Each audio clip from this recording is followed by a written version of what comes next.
വളരെ പ്രൗഢമായ ഒരു സദസ്സ് ഈ വെബിനാർ കേൾക്കുന്നുണ്ട് എന്ന് എനിക്കറിയാം.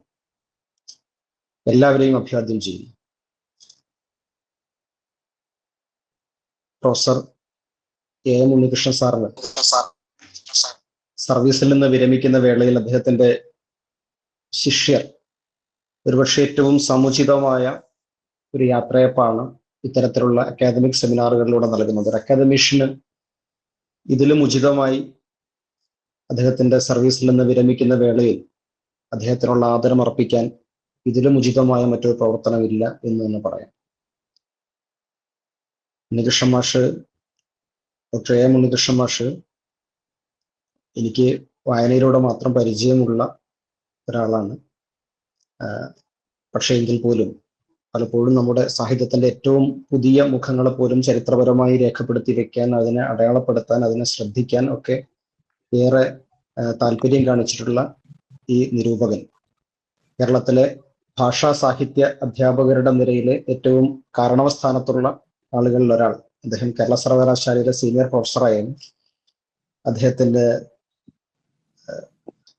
ഇനിയുള്ള അദ്ദേഹത്തിന്റെ ജീവിതം തീർച്ചയായും ഔദ്യോഗികമായ വൃത്തിയിൽ നിന്നുള്ള വിരാമം മാത്രമാണ് ഒരു അധ്യാപകന്റെ സർവീസ് വിരാമം എന്നുള്ളത് നമുക്കറിയാം. കുറെ കൂടി സജീവമായ സക്രിയമായ ഒരു സാഹിത്യ ജീവിതം അദ്ദേഹത്തിന് ഉണ്ടാവട്ടെ എന്ന് ഏറെ ആദരവോടുകൂടി ആശംസിക്കുന്നു. മലയാള കഥയുടെ വർത്തമാനം എന്നതാണ് ഇന്ന് സംസാരിക്കാൻ വേണ്ടി നിർദ്ദേശിക്കപ്പെട്ടിരിക്കുന്ന വിഷയം.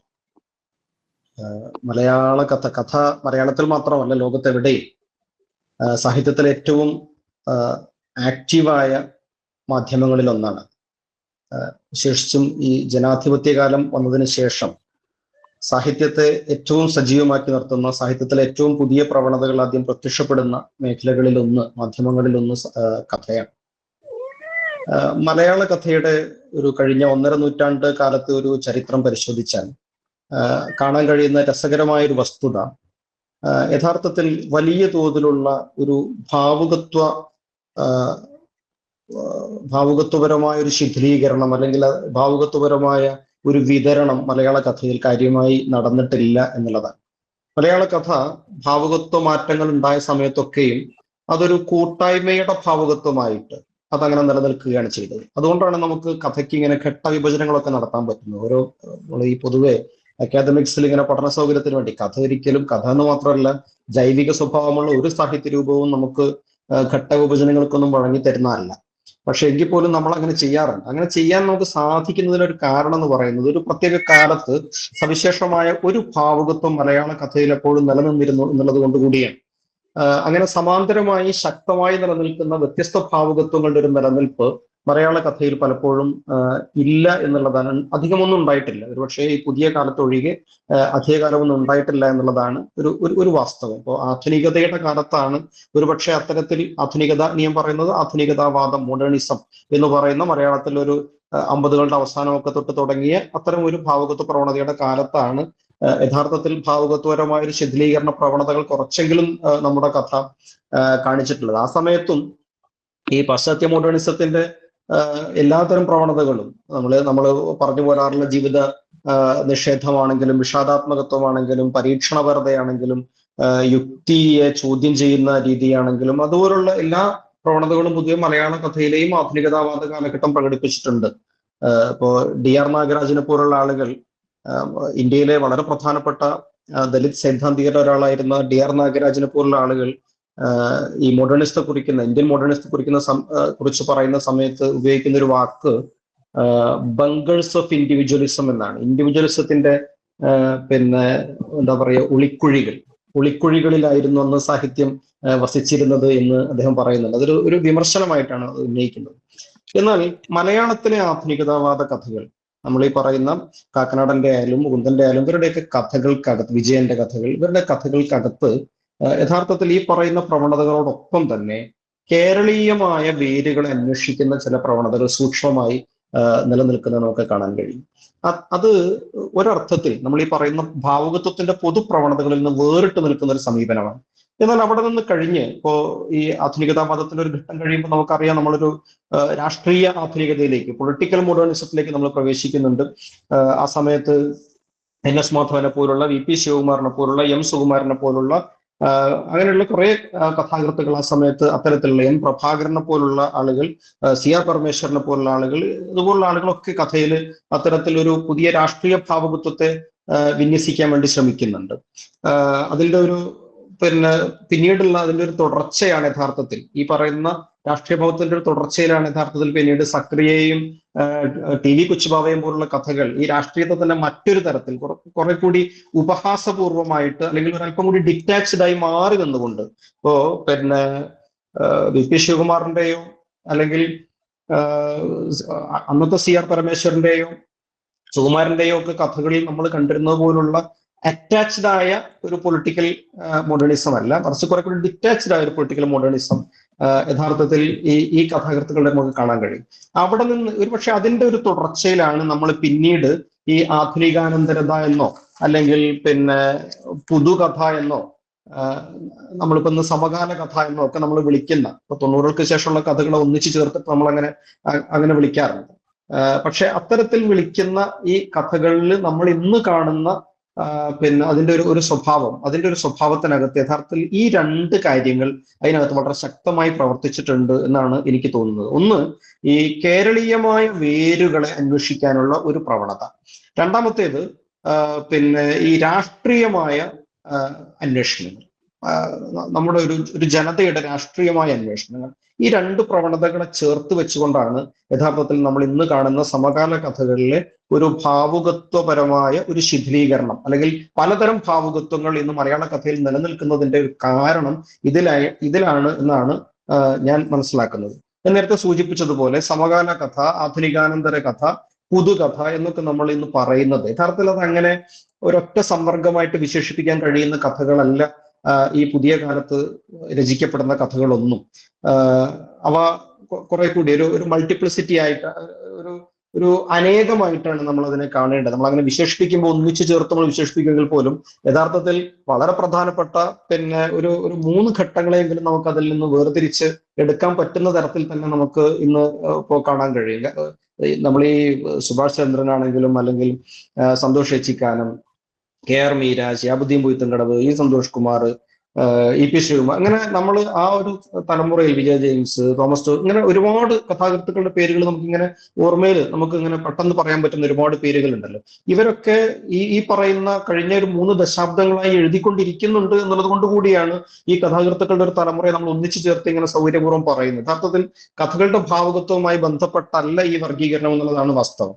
ഇപ്പോ ഈ 90-കളുടെ തുടക്കത്തിൽ നമുക്കുണ്ടായ ഒരു വലിയൊരു മാറ്റം എന്ന് പറയുന്നത് ഈ ആഗോളവൽക്കരണം എന്ന് പറയുന്ന ഒരു സാമൂഹ്യ അനുഭവത്തിന് മുമ്പിൽ പകച്ചു നിന്ന മനുഷ്യരാണ് നമ്മളൊക്കെ. ഈ വെബിനാറിൽ പങ്കെടുക്കുന്ന കുട്ടികൾക്ക് ഒരു പക്ഷേ അതത്ര പരിചയം ഉണ്ടാവില്ല. പക്ഷെ 90-കളിൽ ജീവിച്ച മനുഷ്യരെ സംബന്ധിച്ചിടത്തോളം 90-കളിൽ അതൊരു വലിയ പകപ്പ് സമ്മാനിച്ച ഒരു കാരണം നമ്മൾ അത്രയും കാലം നമ്മൾ ശീലിച്ചു പോകുന്ന എല്ലാ സമ്പ്രദായങ്ങളിൽ നിന്നുമുള്ള ഒരു വിടുതിയും പുതിയ ചില അനുഭവങ്ങളിലേക്കുള്ള ഒരു പ്രവേശവും ഒരുമിച്ച് വന്നതിന്റെ ഒരു പകപ്പ് ആ കാലത്ത് മുഴുവൻ നമ്മൾ അനുഭവിച്ചിട്ടുണ്ട്.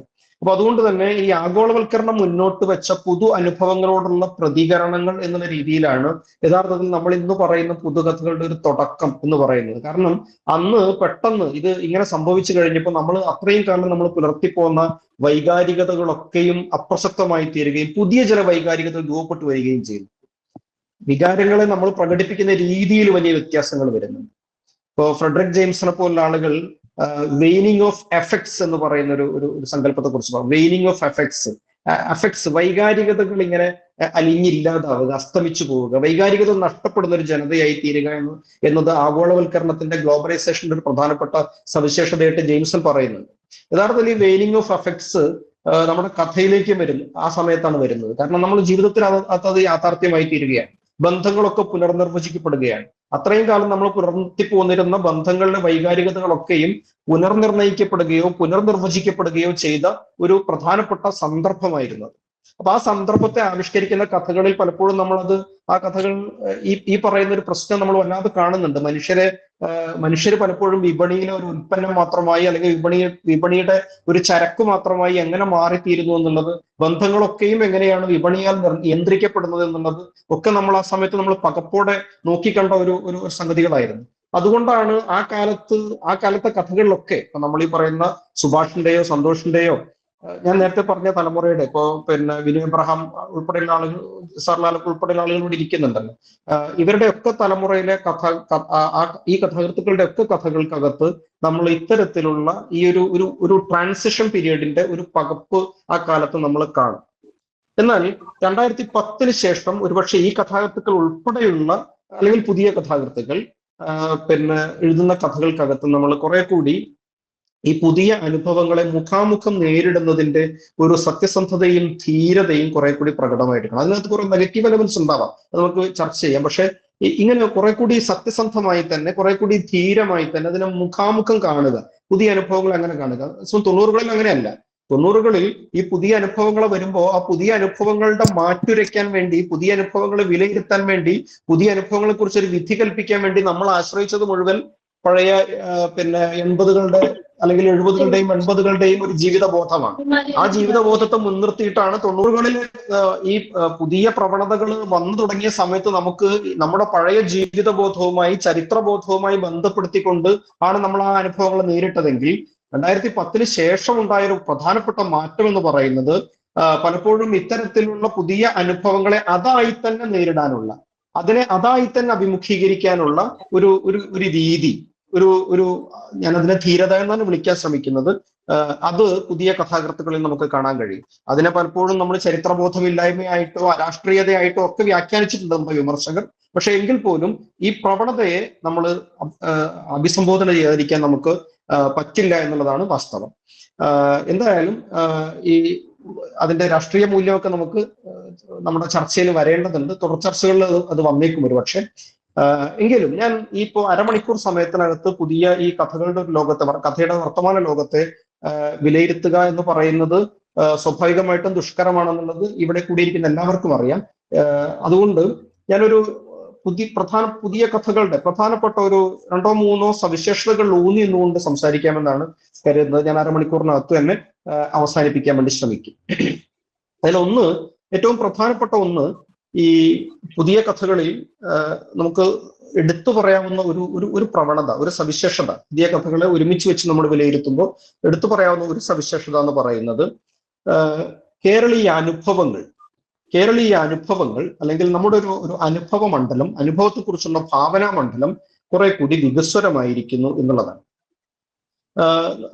നമ്മുടെ കഥകളുടെ ഒരു ചരിത്രം, കഥകളും ചരിത്രപരമായി വായിച്ച അല്ലെങ്കിൽ ആദ്യകാല കഥകൾ തൊട്ട് നമ്മുടെ ഇതുവരെയുള്ള കഥകളുടെ പ്രാതിനിധ്യ സ്വഭാവത്തോട് കൂടിയിട്ട് നമ്മളൊന്ന് വായിച്ചു കഴിഞ്ഞാൽ നമുക്ക് കാണാൻ പറ്റുന്ന ഒരു കാര്യം, നമ്മുടെ കഥാലോകത്ത് യഥാർത്ഥത്തിൽ നമ്മുടെ അനുഭവങ്ങളുടെ ഒരു ഏകതാനത, അനുഭവങ്ങളുടെ ഒരു ആവർത്തന സ്വഭാവം നമുക്ക് കാണാൻ കഴിയും. വളരെ ഇപ്പോ നമ്മൾ പറയാറുണ്ടല്ലോ, വളരെ തനതായത് അല്ലെങ്കിൽ വളരെ മൗലികമായത്, വളരെ വിചിത്രമായത് എന്നൊക്കെ പറയുന്ന തരത്തിലുള്ള വലിയ അനുഭവങ്ങളുടെ ഇപ്പോ നമ്മൾ പലപ്പോഴും നമ്മൾ അതിനേക്കാണ് പലപ്പോഴും നമ്മൾ ലോക സാഹിത്യം എന്നൊക്കെ, അങ്ങനെ ആ പ്രയോഗം തെറ്റാണെന്നുള്ളത് എനിക്കറിയാം. പക്ഷെ എങ്കിൽ പോലും നമ്മൾ അങ്ങനെ പറയാറുണ്ട്. ഇപ്പൊ ഇറ്റാലോ കാൽവിനോയുടെയോ അല്ല ബോർഹസിന്റെയോ ഒക്കെ കഥകൾ വായിക്കുന്ന സമയത്ത് നമ്മൾ നമ്മൾ മനസ്സിലാക്കുന്നുണ്ടല്ലോ, ഇത് എന്തൊരു അനുഭവങ്ങളാണ്, എന്തൊരു തരം ബന്ധങ്ങളാണ്, എന്തൊരു തരം മനുഷ്യാനുഭവങ്ങളാണെന്നൊക്കെ നമ്മൾ വിസ്മയിക്കാറുണ്ടല്ലോ. പലപ്പോഴും മലയാള കഥയിൽ നമുക്ക് പക്ഷെ ഈ അനുഭവങ്ങളെ തന്നെ നമ്മൾ പിന്നെയും പിന്നെയും പാറയും ചേറ്റിയും കൊഴിച്ച് അതിന്റെ തന്നെ പതിരും കതിരും വേർതിരിക്കുന്ന ഒരു ജോലിയാണ് പൊതുവെ നമ്മുടെ സാഹിത്യത്തിന്റെ ഒരു രീതി എന്ന് പറയുന്നത്. അതിന് ഒരു പ്രധാനപ്പെട്ട കാരണം എന്ന് പറയുന്നത് വലിയ മഹാനുഭവങ്ങളിലൂടെ കടന്നുപോയിട്ടുള്ള ഒരു ജനതയല്ല നമ്മൾ എന്നുള്ളത് കൊണ്ട് കൂടിയാണ്. മലയാളികൾ എന്ന് പറയുന്ന നമ്മളെ സംബന്ധിച്ചിടത്തോളം നമ്മൾ വലിയ മഹായുദ്ധങ്ങളെയോ മഹാരോഗങ്ങളെയോ വലിയ കലാപങ്ങളെയോ വലിയ പ്രകൃതി ദുരന്തങ്ങളെയോ ഒന്നും അതിജീവിച്ച ജനതയല്ല. അതുകൊണ്ട് തന്നെ സ്വാഭാവികമായിട്ടും അനുഭവങ്ങളുടെ ഒരു ആഴക്കുറവ് നമ്മുടെ ഒരു ആവിഷ്കാരത്തിലും വന്നിരിക്കാം.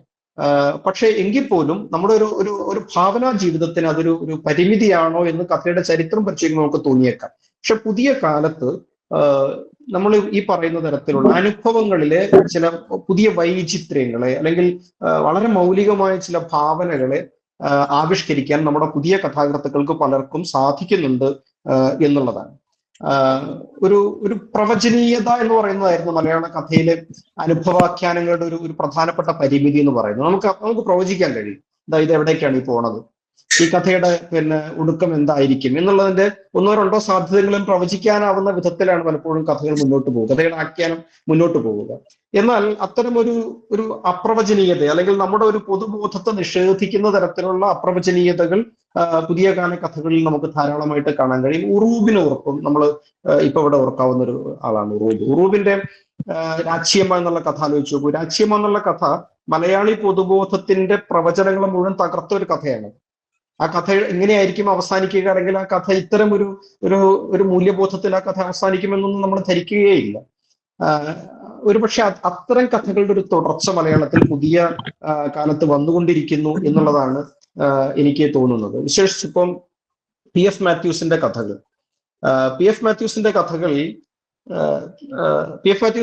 കഥകളുടെ ഒരു സീരീസ് കഥകൾ ഒരേ കഥാപാത്രങ്ങളെ വെച്ചിട്ട് എഴുതിയിരുന്നു. ഓർമ്മ ശരിയാണെങ്കിൽ നളിനി, ചിത്തൻ എന്ന് പറഞ്ഞ രണ്ട് കഥാപാത്രങ്ങൾ വെച്ചിട്ട് ഒരു അമ്മയും മകനുമാണ്. അവരെ മുൻനിർത്തിയിട്ടുള്ള ഒരു 4-5 കഥകളുടെ ഒരു സീരീസ്, ചൊവ്വാഴ്ച അല്ലാത്തൊരു ദിവസം, നളിനി 2-ാം ദിവസം തുടങ്ങിയിട്ടുള്ള കഥകളുടെ ഒരു സീരീസ് അദ്ദേഹം എഴുതിയിരുന്നു. ആ കഥകൾക്കകത്ത് നമ്മൾ കാണുന്ന ഒരു ജീവിതം എന്ന് പറയുന്നത് യഥാർത്ഥത്തിൽ നമ്മൾ മലയാളി ജീവിതത്തിന്റെ പരിധികൾ അല്ലെങ്കിൽ പരിമിതികൾ എന്ന് നമ്മൾ വിചാരിച്ചിരുന്നതിനെയൊക്കെ ലംഘിക്കുന്ന, അതിനെയൊക്കെ ഭേദിക്കുന്ന തരത്തിലുള്ള മനുഷ്യബന്ധങ്ങളും മനുഷ്യഭാവനകളും കഥകളിൽ പ്രത്യക്ഷപ്പെട്ടു വരുന്നത് കാണാൻ സാധിക്കും. എന്നുവെച്ചാൽ ഒരു കഥയുടെ ഒരു ഫ്രഷ്നെസ്, മലയാള കഥയുടെ ഒരു ചരിത്രത്തിൽ നിന്നുള്ള ഒരു വേറിട്ട ഒരു ഫ്രഷ്നെസ് നമുക്ക് മാത്യൂസിന്റെ കഥകളിൽ, പി എഫ് മാത്യൂസിന്റെ കഥകളിൽ നമുക്ക് ഫീൽ ചെയ്യുന്നുണ്ടെന്നർത്ഥം. ഞാൻ നേരത്തെ പറഞ്ഞ പോലെ കാൽവിനയുടെ ഒക്കെ കഥകളിൽ വായിക്കുന്ന തരത്തിലുള്ള വ്യത്യസ്തമായ മനുഷ്യബന്ധങ്ങൾ, നമ്മൾ ഇതുവരെ പരിചയിച്ചിട്ടില്ലാത്ത അല്ലെങ്കിൽ മലയാളിയുടെ ഭാവനയ്ക്ക് നമ്മൾ ചെന്ന് തൊട്ടിട്ടില്ലാത്ത ചില ഭാവനകളെ, ചില അനുഭവങ്ങളെ ഈ കഥകൾ മുന്നോട്ട് വെക്കുന്നുണ്ട് എന്നാണ് ഞാൻ പറഞ്ഞത്. ഇപ്പോ ഒരു അമ്മയുടെ പ്രണയം അമ്മയും മകനും ചർച്ച ചെയ്യുന്നത്, ഞാനിത് ഈ രീതിയിൽ പറഞ്ഞാൽ അത് അത്ര പ്രശ്നമായിട്ട് നമുക്ക് തോന്നുന്നില്ല. പൊതുവെ നമുക്ക് അപരിചിതമാണെങ്കിൽ പോലും. പക്ഷെ ആ കഥയ്ക്കകത്ത് ഈ നളിനിയും ചിത്തനും തമ്മിലുള്ള ബന്ധം, നളിനി അമ്മയാണ്, ചിത്തൻ മകനാണ്, ഇവർ തമ്മിലുള്ള ബന്ധം, നളിനിയുടെ പ്രണയങ്ങൾ, ആ പ്രണയങ്ങൾ സമൂഹത്തോട്, മകനോടും ഭർത്താവിനോടും ഒക്കെ തുറന്നു പറയാൻ അവർക്കുള്ള ആർജവം, അതിൽ അവർ കാണിക്കാത്ത കാപട്യമില്ലായ്മ, സത്യസന്ധത, അത്തരം ബന്ധങ്ങൾ മറ്റുള്ളവർ, മലയാളി മനസ്സിന്റെ ഒരു പരിധികൾക്കകത്ത് അത് ചൂഷണം ചെയ്യപ്പെടില്ലേ എന്നുള്ള ആലോചനകൾ. പക്ഷെ അത്തരം ചൂഷണങ്ങളെയും മറികടക്കുന്ന തരത്തിലുള്ള ജീവിത ബോധങ്ങൾ, ഇങ്ങനെ വളരെ വ്യത്യസ്തമായ സവിശേഷമായ ചില ജീവിത കാഴ്ചകൾ നമ്മൾ മാത്യൂസിന്റെ പല കഥകളിലും നമ്മൾ കാണും. ഒരുപക്ഷെ നമുക്ക് നേരത്തെ പരിചയമില്ലാത്ത ഒരു പ്രവണതയായിട്ടാണ് ഞാൻ അതിനെ കാണുന്നത്. ഇപ്പോ അതുപോലെ വേറെ ഒരുപാട് എഴുത്തുകാർ, ഇപ്പൊ പുതിയ ധാരാളം വി സുരേഷ് കുമാറിന്റെ ഇടക്കാട് മാജിക് സ്റ്റേഷൻ എന്ന് പറയുന്ന കഥ, അതുപോലെ വിനോയ് തോമസിന്റെ മൂർഖൻ കുന്ന് എന്ന് പറയുന്ന കഥ. ഇപ്പോ ഈ നമ്മള് മലയാളിയുടെ ഹിപ്പോക്രസി വലിയ തോതിൽ നമ്മൾ വിമർശിച്ചിട്ടുള്ളതാണ്. എല്ലാ കാലത്തും നമ്മുടെ കഥയിലൊക്കെ അത് പരിഹാസ വിധേയമായിട്ടുണ്ട്. പക്ഷെ നമ്മൾ പ്രതീക്ഷിക്കാത്ത തരത്തിലുള്ള ചില ഹിപ്പോക്രസികൾ എങ്ങനെയാണ് പുതിയ കാലത്ത് മലയാളിയുടെ ജീവിതത്തിലേക്ക് കയറി വരുന്നത് എന്ന് വളരെ രസകരമായി അവതരിപ്പിക്കുന്ന കഥയാണ് വിനോയ് തോമസിന്റെ മൂർഖൻ കുന്ന് എന്ന് പറയുന്ന കഥ. മൂർഖൻ കുന്ന് നമുക്കറിയാം, കണ്ണൂരിലെ മട്ടന്നൂരിലെ എയർപോർട്ട് നിൽക്കുന്ന സ്ഥലമാണത്. അപ്പൊ ഈ എയർപോർട്ടിന് വേണ്ടി സ്ഥലമെടുക്കുന്ന സമയത്ത് സ്ഥലം എടുപ്പ്, എയർപോർട്ടിന് വേണ്ടി സ്ഥലമെടുത്തു കഴിഞ്ഞാൽ സ്ഥലത്തിന്റെ തൊട്ടടുത്തുള്ള സ്ഥലങ്ങളിലുള്ള ആൾക്കാർ, അവരെ സംബന്ധിച്ചിടത്തോളം അവർക്ക് വലിയ നഷ്ടമാണ്. കാരണം എന്താണെന്ന് വെച്ചാൽ എയർപോർട്ടിന് വേണ്ടി സ്ഥലം എടുക്കുമ്പോൾ വലിയ നഷ്ടപരിഹാരം കിട്ടും. അപ്പൊ ഈ നഷ്ടപരിഹാരം കിട്ടാതെ പോകുന്ന മനുഷ്യരുണ്ട്. അവർ ഈ നഷ്ടപരിഹാരം എങ്ങനെ ഉണ്ടാക്കാമെന്നുള്ളതിന് മലയാളിയുടെ വൈകാരികതകളെ ഉപയോഗിക്കുന്നതിന്റെ രസകരമായ ചിത്രീകരണം ഉണ്ട് അതിനകത്ത്. അതിനകത്ത് പക്ഷെ നമ്മൾ കാണുക, നമ്മൾ തിരിച്ചറിയുന്നതിൽ സൂക്ഷ്മതകളുണ്ട്. ഒരു ജനത എന്ന രീതിയിൽ മലയാളികൾ മുന്നോട്ട് പോകുന്ന ഗതിയെക്കുറിച്ച് നമ്മൾ തിരിച്ചറിയുന്ന ചില സൂക്ഷ്മതകൾ ആ കഥയിലുണ്ട്. എന്ന് വെച്ചാൽ നമ്മൾ ഇത്രയും കാലം പറഞ്ഞു പോകുന്ന ഒരു മലയാളി അല്ല ഇതിനകത്തുള്ളത്. ഒരു ജനത എന്നുള്ള നിലയിൽ വളരെ വേറിട്ട ചില ജീവിത നിലകൾ നമ്മുടെ കഥകളിൽ പുതുതായിട്ട് വന്നുകൊണ്ടിരിക്കുന്നു എന്നാണ് ഞാൻ പറഞ്ഞതിന്റെ അർത്ഥം. കെ രേഖയുടെ ഈസ്റ്റർ ലില്ലി, അങ്കമാലി മാങ്ങാക്കറി തുടങ്ങിയിട്ടുള്ള കഥകള്, എന്ന് വെച്ചാൽ മനുഷ്യബന്ധങ്ങൾക്ക് നമ്മൾ ഇത്രയും കാലം കൽപ്പിച്ചു പോകുന്ന പാറ്റേണുകൾക്കപ്പുറത്ത് ഈ മധ്യവർഗ സമൂഹങ്ങളുടെ ഏറ്റവും വലിയൊരു പരിമിതി, കേരളം ഒരു മധ്യവർഗ സമൂഹമാണ് എന്നുള്ളത് നമുക്കറിയാം. മധ്യവർഗ സമൂഹങ്ങളുടെ ഏറ്റവും പ്രധാനപ്പെട്ട ഒരു പരിമിതി എന്ന് പറയുന്നത് ഏതുതരം മനുഷ്യബന്ധങ്ങളെയും ചില പ്രത്യേക പാറ്റേണുകളിലേക്ക് ഒതുക്കാൻ ഉള്ള വലിയ ശ്രമങ്ങൾ ഉണ്ടാവും എന്നുള്ളതാണ്. ആ പാറ്റേണുകളെ മറികടക്കാൻ, പാറ്റേണുകൾക്ക് പുറത്ത് കടക്കാൻ വലിയ പ്രശ്നങ്ങളുണ്ട്. പക്ഷെ അത്തരത്തിലുള്ള മനുഷ്യബന്ധങ്ങളുടെ പാറ്റേണുകളെ മറികടക്കുന്ന പുതിയ അനുഭവങ്ങൾ നമ്മുടെ ഈ പുതിയ കാല കഥകളിൽ ധാരാളമായി വന്നുകൊണ്ടിരിക്കുന്നു എന്നുള്ളതാണ് അതിന്റെ ഒരു സവിശേഷത എന്ന് പറയുന്നത്. അപ്പോൾ അതുപോലെ തന്നെ പുതിയ അനുഭവങ്ങളെ നമ്മൾ എങ്ങനെയാണ് സ്വീകരിക്കുക? അപ്പോൾ ഞാൻ നേരത്തെ സൂചിപ്പിച്ചതുപോലെ ഈ ആധുനികാനന്തരത വന്ന സമയത്ത് അതിന്റെ അനുഭവങ്ങളെ പകപ്പോട് കൂടിയാണ് സ്വീകരിച്ച് നമ്മൾ പറയണ്ടേ. ഇപ്പോ വിനോയ് തോമസിന്റെ തന്നെ ആനന്ദ ബ്രാൻഡൻ എന്നുള്ള കഥ നമ്മൾ ഓർക്കുന്നുണ്ടാവും. ആനന്ദ ബ്രാൻഡൻ എന്നുള്ള കഥ പിന്നെ യഥാർത്ഥത്തിൽ ഈ പറയുന്ന പുതിയ അനുഭവത്തെ ഞാൻ നേരത്തെ പറഞ്ഞിട്ടുണ്ട്, ഈ അതായി തന്നെ സ്വീകരിക്കുക എന്ന് പറയുന്ന ഒരു സംഗതി ഉണ്ടല്ലോ. നമുക്ക് പഴയതിനോട് ചേർത്ത് വെക്കാതെ തന്നെ ഒരു കഥയെ അഭിമുഖീകരിക്കുക എന്ന് പറയുന്ന സംഗതി അത് ആ കഥയിൽ കാണാൻ കഴിയും. ബ്രാൻമീയത എന്ന് പറയുന്ന ഒരു പുതിയ ടേം തന്നെ കഥ പിന്നെ മുന്നോട്ട് വയ്ക്കുന്നുണ്ട്. അപ്പോൾ ഇത്തരത്തിൽ മലയാളി ഒരു ജനത എന്നുള്ള നിലയിൽ ഈ പറയുന്ന ഒരു ട്രാൻസ്നാഷണൽ, ക്രോസ് നാഷണൽ എന്നൊക്കെ നമ്മൾ ഇന്ന് പറയുന്ന തരത്തിലുള്ള സ്വഭാവത്തിലേക്ക് പരിണമിച്ചതിന്റെ നമ്മുടെ പിന്നെ വേരുകൾ കുറെ കൂടി പൊട്ടിച്ചലിച്ചു തുടങ്ങിയതിന്റെ ചില സവിശേഷതകൾ നമ്മൾ ഇത്തരം കഥകളിൽ, ഈ പുതിയ കാല കഥകളിൽ പലതിലും നമുക്ക് കാണാൻ കഴിയും എന്നുള്ളതാണ് ഒന്ന് പറയാനുള്ളത്. മറ്റൊന്ന് ലിംഗജനാധിപത്യത്തെ കുറിച്ചാണ്. ലിംഗജനാധിപത്യത്തെ കുറിച്ചുള്ള പുതിയ ബോധങ്ങളെ നമ്മുടെ പുതിയ കാല കഥകൾ വലിയ തോതിൽ താലോലിക്കുന്നുണ്ട്. ആ കഥകളിലെ അത് നമ്മൾ കാണേണ്ട ഒരു പ്രധാനപ്പെട്ട വസ്തുത എന്ന് പറയുന്നത് ഈ ആധുനികതയ്ക്ക് ശേഷം തന്നെ ലിംഗത്തിന്റെ സമരഭൂമിയായിട്ട് നമ്മുടെ സാഹിത്യം മാറിക്കഴിഞ്ഞിരുന്നു എന്നുള്ളത് നമുക്കറിയാം. ശേഷം പിന്നെ മാധവിക്കുട്ടിയുടെയും ഗ്രേസിയുടെയും സാറാ ജോസഫിന്റെയും ഒക്കെ കഥകളുടെ ഒരു വലിയ ഒരു പാരമ്പര്യം, അത്തരം ഒരു സമര പാരമ്പര്യം നമ്മുടെ കഥാലോകത്ത് ഉണ്ട്. ഈ സ്ത്രീയുടെ ഭാഷ, ശരീരം, അതുപോലെ തന്നെ ശരീരം ഉപയോഗിച്ചിട്ടുള്ള എഴുത്ത്, ഉടലെഴുത്ത്, ബോഡി റൈറ്റിംഗ് എന്നൊക്കെ പറയുന്നത്, ഇതൊക്കെ എങ്ങനെയാണ് രൂപപ്പെട്ട് വന്നത് എന്നുള്ളത് നമുക്കറിയാം. പക്ഷേ അതിന്റെ ഒരു പ്രധാനപ്പെട്ട ഒരു പരിമിതിയായിട്ടുണ്ടായിരുന്നത് ഈ സ്ത്രീ പുരുഷൻ എന്ന് പറയുന്ന ഒരു ബൈനറിക്ക് അകത്ത് നിന്നുകൊണ്ടാണ് ഈ കഥാഖ്യാനങ്ങൾ മിക്കതും സംഭവിച്ചു പോന്നിരുന്നത് എന്നുള്ളതാണ്. ഈ സ്ത്രീ പുരുഷൻ അല്ലെങ്കിൽ ഇര വേട്ടക്കാരൻ എന്നിങ്ങനെയുള്ള ചില ബൈനറികളെ, ചില ദ്വന്ദ്വങ്ങളെ സങ്കല്പിച്ചുകൊണ്ട് ആണ് ഈ കഥകൾ പലതും പിന്നെ നിലനിന്നിരുന്നത്. അതുകൊണ്ട് തന്നെ പലപ്പോഴും ഈ ബോഡി റൈറ്റിംഗ് എന്ന് പറയുന്നത് അത്ര സ്വാഭാവികമായിരുന്നില്ല, മറിച്ച് അതിലൊരു പ്രതിരോധത്തിന്റെ സ്വഭാവമാണ് ഉണ്ടായിരുന്നത്. അത് പിന്നെ ചരിത്രപരം കൂടിയാണ് കേട്ടോ. കാരണം ആ കാലത്ത് വിശേഷിച്ച് നമ്മുടെ ഒരു 70കളിലും 80കളിലും ഒക്കെ ഉണ്ടായ ഒട്ടേറെ അനുഭവങ്ങൾ ഉണ്ടല്ലോ. തങ്കമണി സംഭവം ഇപ്പൊ അടുത്ത സിനിമയല്ലോ, അതുപോലെ സൂര്യനെല്ലി സംഭവം, അങ്ങനെ വലിയ തോതിൽ ഈ സ്ത്രീ പീഡനങ്ങളുടെ ഒരു വലിയ നീണ്ട ഒരു സാമൂഹിക അനുഭവങ്ങളുടെ ഒരു കാലം കൂടിയാണത്. അത്തരം ഒരു കാലത്താണ് ഈ കഥകളിൽ പലതും വരുന്നതെന്നും കൂടി ഓർക്കണം. അതുപോലെ പ്രിയ എസിന്റെ ജാഗരൂക, KR മീരയുടെ കൃഷ്ണഗാഥ, ഇങ്ങനെയുള്ള കുറെ കഥകൾ പിന്നെ ആ സമയത്ത് വന്നുകൊണ്ടിരിക്കുന്നുണ്ട്. അപ്പൊ ഈ കഥകളുടെയൊക്കെ ഇത് മാത്രമല്ല കേട്ടോ, ഇത് ഇവരുടെ മാത്രമല്ല, അക്കാലത്ത് പുരുഷന്മാർ എഴുതിയ സുഭാഷ് ചന്ദ്രന്റെ തൽപ്പം പോലുള്ള കഥകൾ, ഗുപ്തം ഒരു തിരക്കഥ പോലുള്ള കഥകൾ, പിന്നെ സതി സാമ്രാജ്യം പോലുള്ള കഥകൾ, ഇത്തരത്തിലുള്ള കഥകൾ ഒക്കെ ഈ രീതിയിൽ തന്നെ വന്ന കഥകളാണ്. അതിനുശേഷം സിതാരയുടെ അഗ്നി വരുന്നു, അഗ്നി എന്ന് പറയുന്ന കഥ വരുന്നു. അഗ്നി എന്നുള്ള കഥ പിന്നെ പിന്നീട് വലിയ തോതിൽ വിമർശിക്കപ്പെട്ടതൊക്കെ നമ്മുടെ മുമ്പിൽ ഉണ്ടാവും. എന്തായാലും ഈ കഥകളുടെ ഒക്കെ ഒരു പ്രധാനപ്പെട്ട പ്രശ്നം എന്ന് പറയുന്നത് ഒരു സ്ത്രീയുടെ ശരീരത്തെയോ സ്ത്രീ ഭാഷയെയോ ആവിഷ്കരിക്കാൻ അപ്പുറത്ത് പുരുഷൻ, ഒരു വേട്ടക്കാരനായ പുരുഷൻ എന്നുള്ള ഒരു ബൈനറി അപ്പുറത്ത് നിൽപ്പുണ്ടായിരുന്നു എന്നുള്ളതാണ്. അത് പലപ്പോഴും സ്ത്രീയുടെ ഏറ്റവും സഹജമായ കാമനകളെ അതായി തന്നെ ആവിഷ്കരിക്കാം. അങ്ങനെയുണ്ടല്ലോ, നമ്മൾ ഈ പറയുന്ന പുരുഷാനുഭവങ്ങളോട് ചേർത്ത് വെച്ചിട്ട് നടത്തുന്ന ആവിഷ്കാരത്തിന് പകരം സ്ത്രീ അനുഭവങ്ങളെ അതായി തന്നെ ആവിഷ്കരിക്കുക, ആ സഹജമായ കാമനകളെയും സഹജമായ വൈകാരികതകളെയും ശാരീരികമായ ഭാവനകളെയും ഒക്കെ അതായി തന്നെ ആവിഷ്കരിക്കുക എന്ന് പറയുന്ന ഒരു അനുഭവം ഉണ്ടല്ലോ. അത്തരം ഒരു അനുഭവത്തിനകത്തേക്ക് പുതിയ കാലത്തെ കഥകൾ കടക്കുന്നുണ്ട്. അവയിലും ഈ പറയുന്ന പുരുഷലോകം ഒരു എതിർപക്ഷത്ത് നിർത്തുന്നുണ്ടാവാം, പക്ഷെ അത് നിർത്താതിരിക്കാൻ കഴിയില്ല, കാരണം നമ്മുടെ സാമൂഹികമായി അങ്ങനെ തന്നെയാണ് ഇപ്പോഴും നിലനിൽക്കുന്നതുകൊണ്ട് അതില്ലാതിരിക്കാൻ പറ്റില്ല. പക്ഷെ അത് ഈ സ്ത്രീ ആവിഷ്കാരങ്ങളെ ബാധിക്കാത്ത രീതിയിൽ ചെയ്യാൻ പുതിയ കഥാകൃത്തുക്കൾക്ക് പറ്റുന്നുണ്ട് എന്നുള്ളത്. ഇപ്പൊ കെ രേഖയുടെ ആരുടെയോ ഒരു സഖാവ് അന്തിക്കാട്ടുകാരി എന്ന് പറയുന്ന കഥ, മുമ്പ് ഗ്രേസി പൂച്ച എന്നൊരു കഥ എഴുതിയത് നമ്മുടെ ഓർമ്മയിൽ ഉണ്ടാവും. ആ കഥയുടെ ഒരു മാതൃക, ഈ മുൻമാതൃക ഈ കഥയ്ക്ക് ഉണ്ടെന്ന് തോന്നുന്നു.